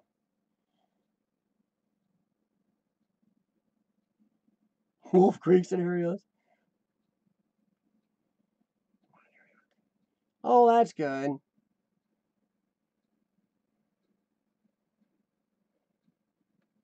Yeah, we do have to worry about that here, Sam. You're out in the country here and you're exploring. If you are trespassing, you got to kind of worry about some old good old boy with a gun going, what you doing on my land? Uh-oh. Yeah, I don't know if Devon from Among the Unknown would know anybody east, closer to you, Jason. But that's why I try to let everybody know where I'm traveling. Because if I am going to travel near you, I love to, even if I can't collaborate on and explore with you, I like meeting up with all YouTubers. Because I feel that if you take time and effort to really do a YouTube channel, a lot of people don't do a YouTube channel, just don't understand. A YouTube channel is an actual labor of love. I don't care if you're doing makeup videos or urban exploring or stuff. A lot of people that really do a channel and do it seriously are putting a lot of love into it if they're not just being jerks or being butts. Wolf Creek's pretty standard. They're nice. Yeah, Jason, I'm working on that.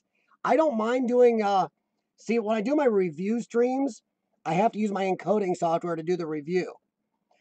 But I'm trying to see if I can get my encoding software to work with Hangouts, because then I could stream it, do the review, and actually I could have, like tonight, I could have Desertify Urbex on talking about his video and answering questions out loud to any of you in the chat. But so far, my encoding software doesn't work with Hangouts. But yeah, I'm considering doing another live stream or two a week without doing my encoding software, no review, but just bringing in other urban explorers to talk.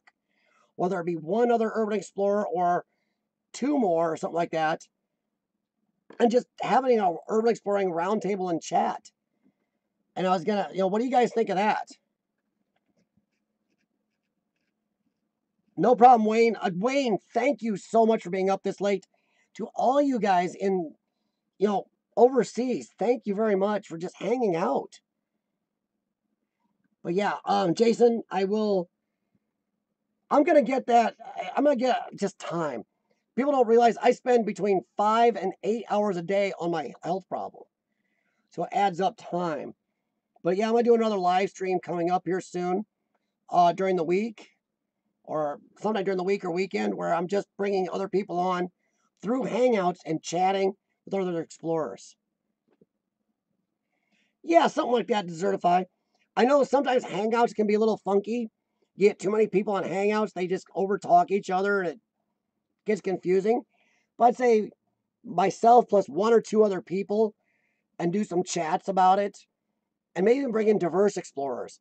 Like I'd have me in America, like Urbexy in Scotland, and pull in a Justa from Australia or something like that. Try to pull in 3 countries even, and do some talking back and forth. Yes, Jason, you're right. Urban exploring is one of the few true worldwide hobbies. Kind of like being a Star Trek fan, even though the new Star Trek show sucks. It's not Star Trek. I talk about that on my vlog channel, though. Not plugging it, I'm just saying I do talk about it on there. But thank you very much, Wayne. Have a good night. Thanks for coming, and happy explorers. Keep an eye out, everybody, because him and Dave are doing a collab, and I'm so happy they ran into each other here and found out they were close to each other.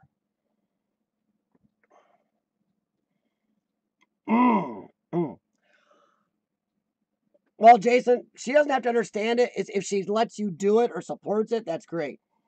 My wife would actually like to explore with me more often, but her work schedule between two different, she has her full-time job and she's got a part-time book thing with her book sales her and I do together. It takes a lot of her time. Plus, she can't run on 4 hours of sleep every day like I can. She definitely is more of the I need 8 or 9 hours of sleep person. I mean, like tonight, it's 8:30 p.m. here. I'm gonna get off here, take my dog for a walk again, if it's not raining hard. I got chest therapy and breathing treatments. I gotta eat. I will be going to the gym tonight at about 2 or 3 a.m. because there's nobody there, so there's less illness for me to be around. And it's quiet. I can work out easy. When there's nobody at the gym like that, it's safe for me, and the whole gym is mostly empty. Love 24-hour gyms. But yeah, my wife is really supportive of it. Sean's wife is pretty supportive, really. She's maybe not as supportive as my wife is, but she's pretty up there. So I got to give Sean's wife some good points for that. Well, Desertify, yeah, I usually get up. I don't go to bed. I actually try to help my wife out when she goes to work. So I go to bed between usually 4 and 6 a.m. And then I get up around 10 a.m. or 9:30 to 10 a.m. somewhere there, 9 to 10 a.m. I get up and I go again until 4 to 6 a.m.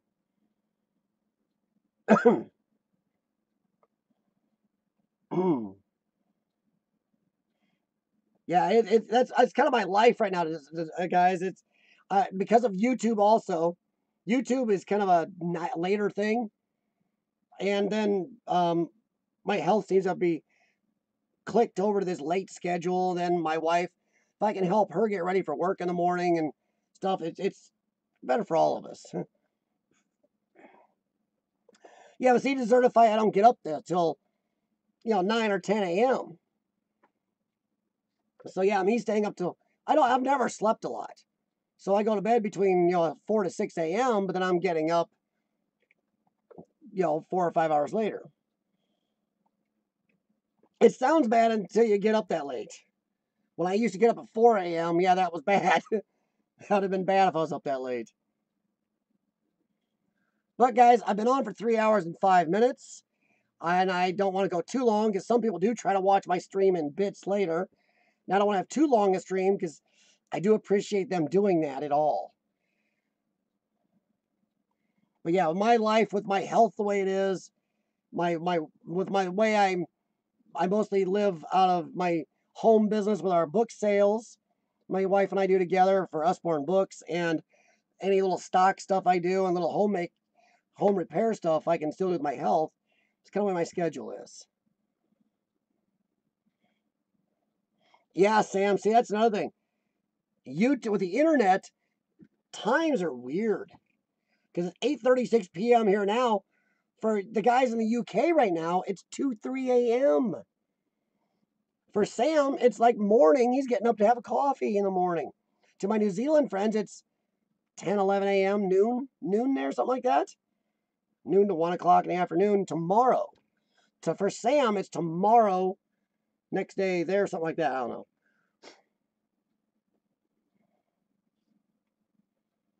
Well, Jason, you can still take him on some safer explorers. And Urbex doesn't have to be always abandoned. Show him something cool. But maybe you'd be training the next generation of urban explorer.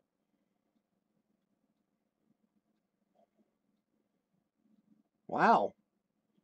That's cool, Sam. 9:36. Yeah, Jason, you're an hour ahead of me. Urbexy, yes. It's been a pleasure. Thank you very much, everybody. But I am going to have to get off here as my dog will need walked.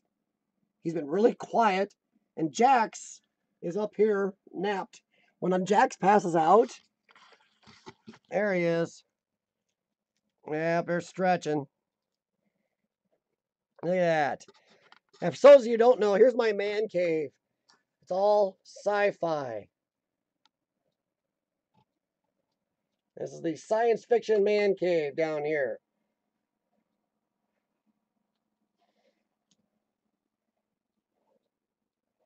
Yeah, that's my area.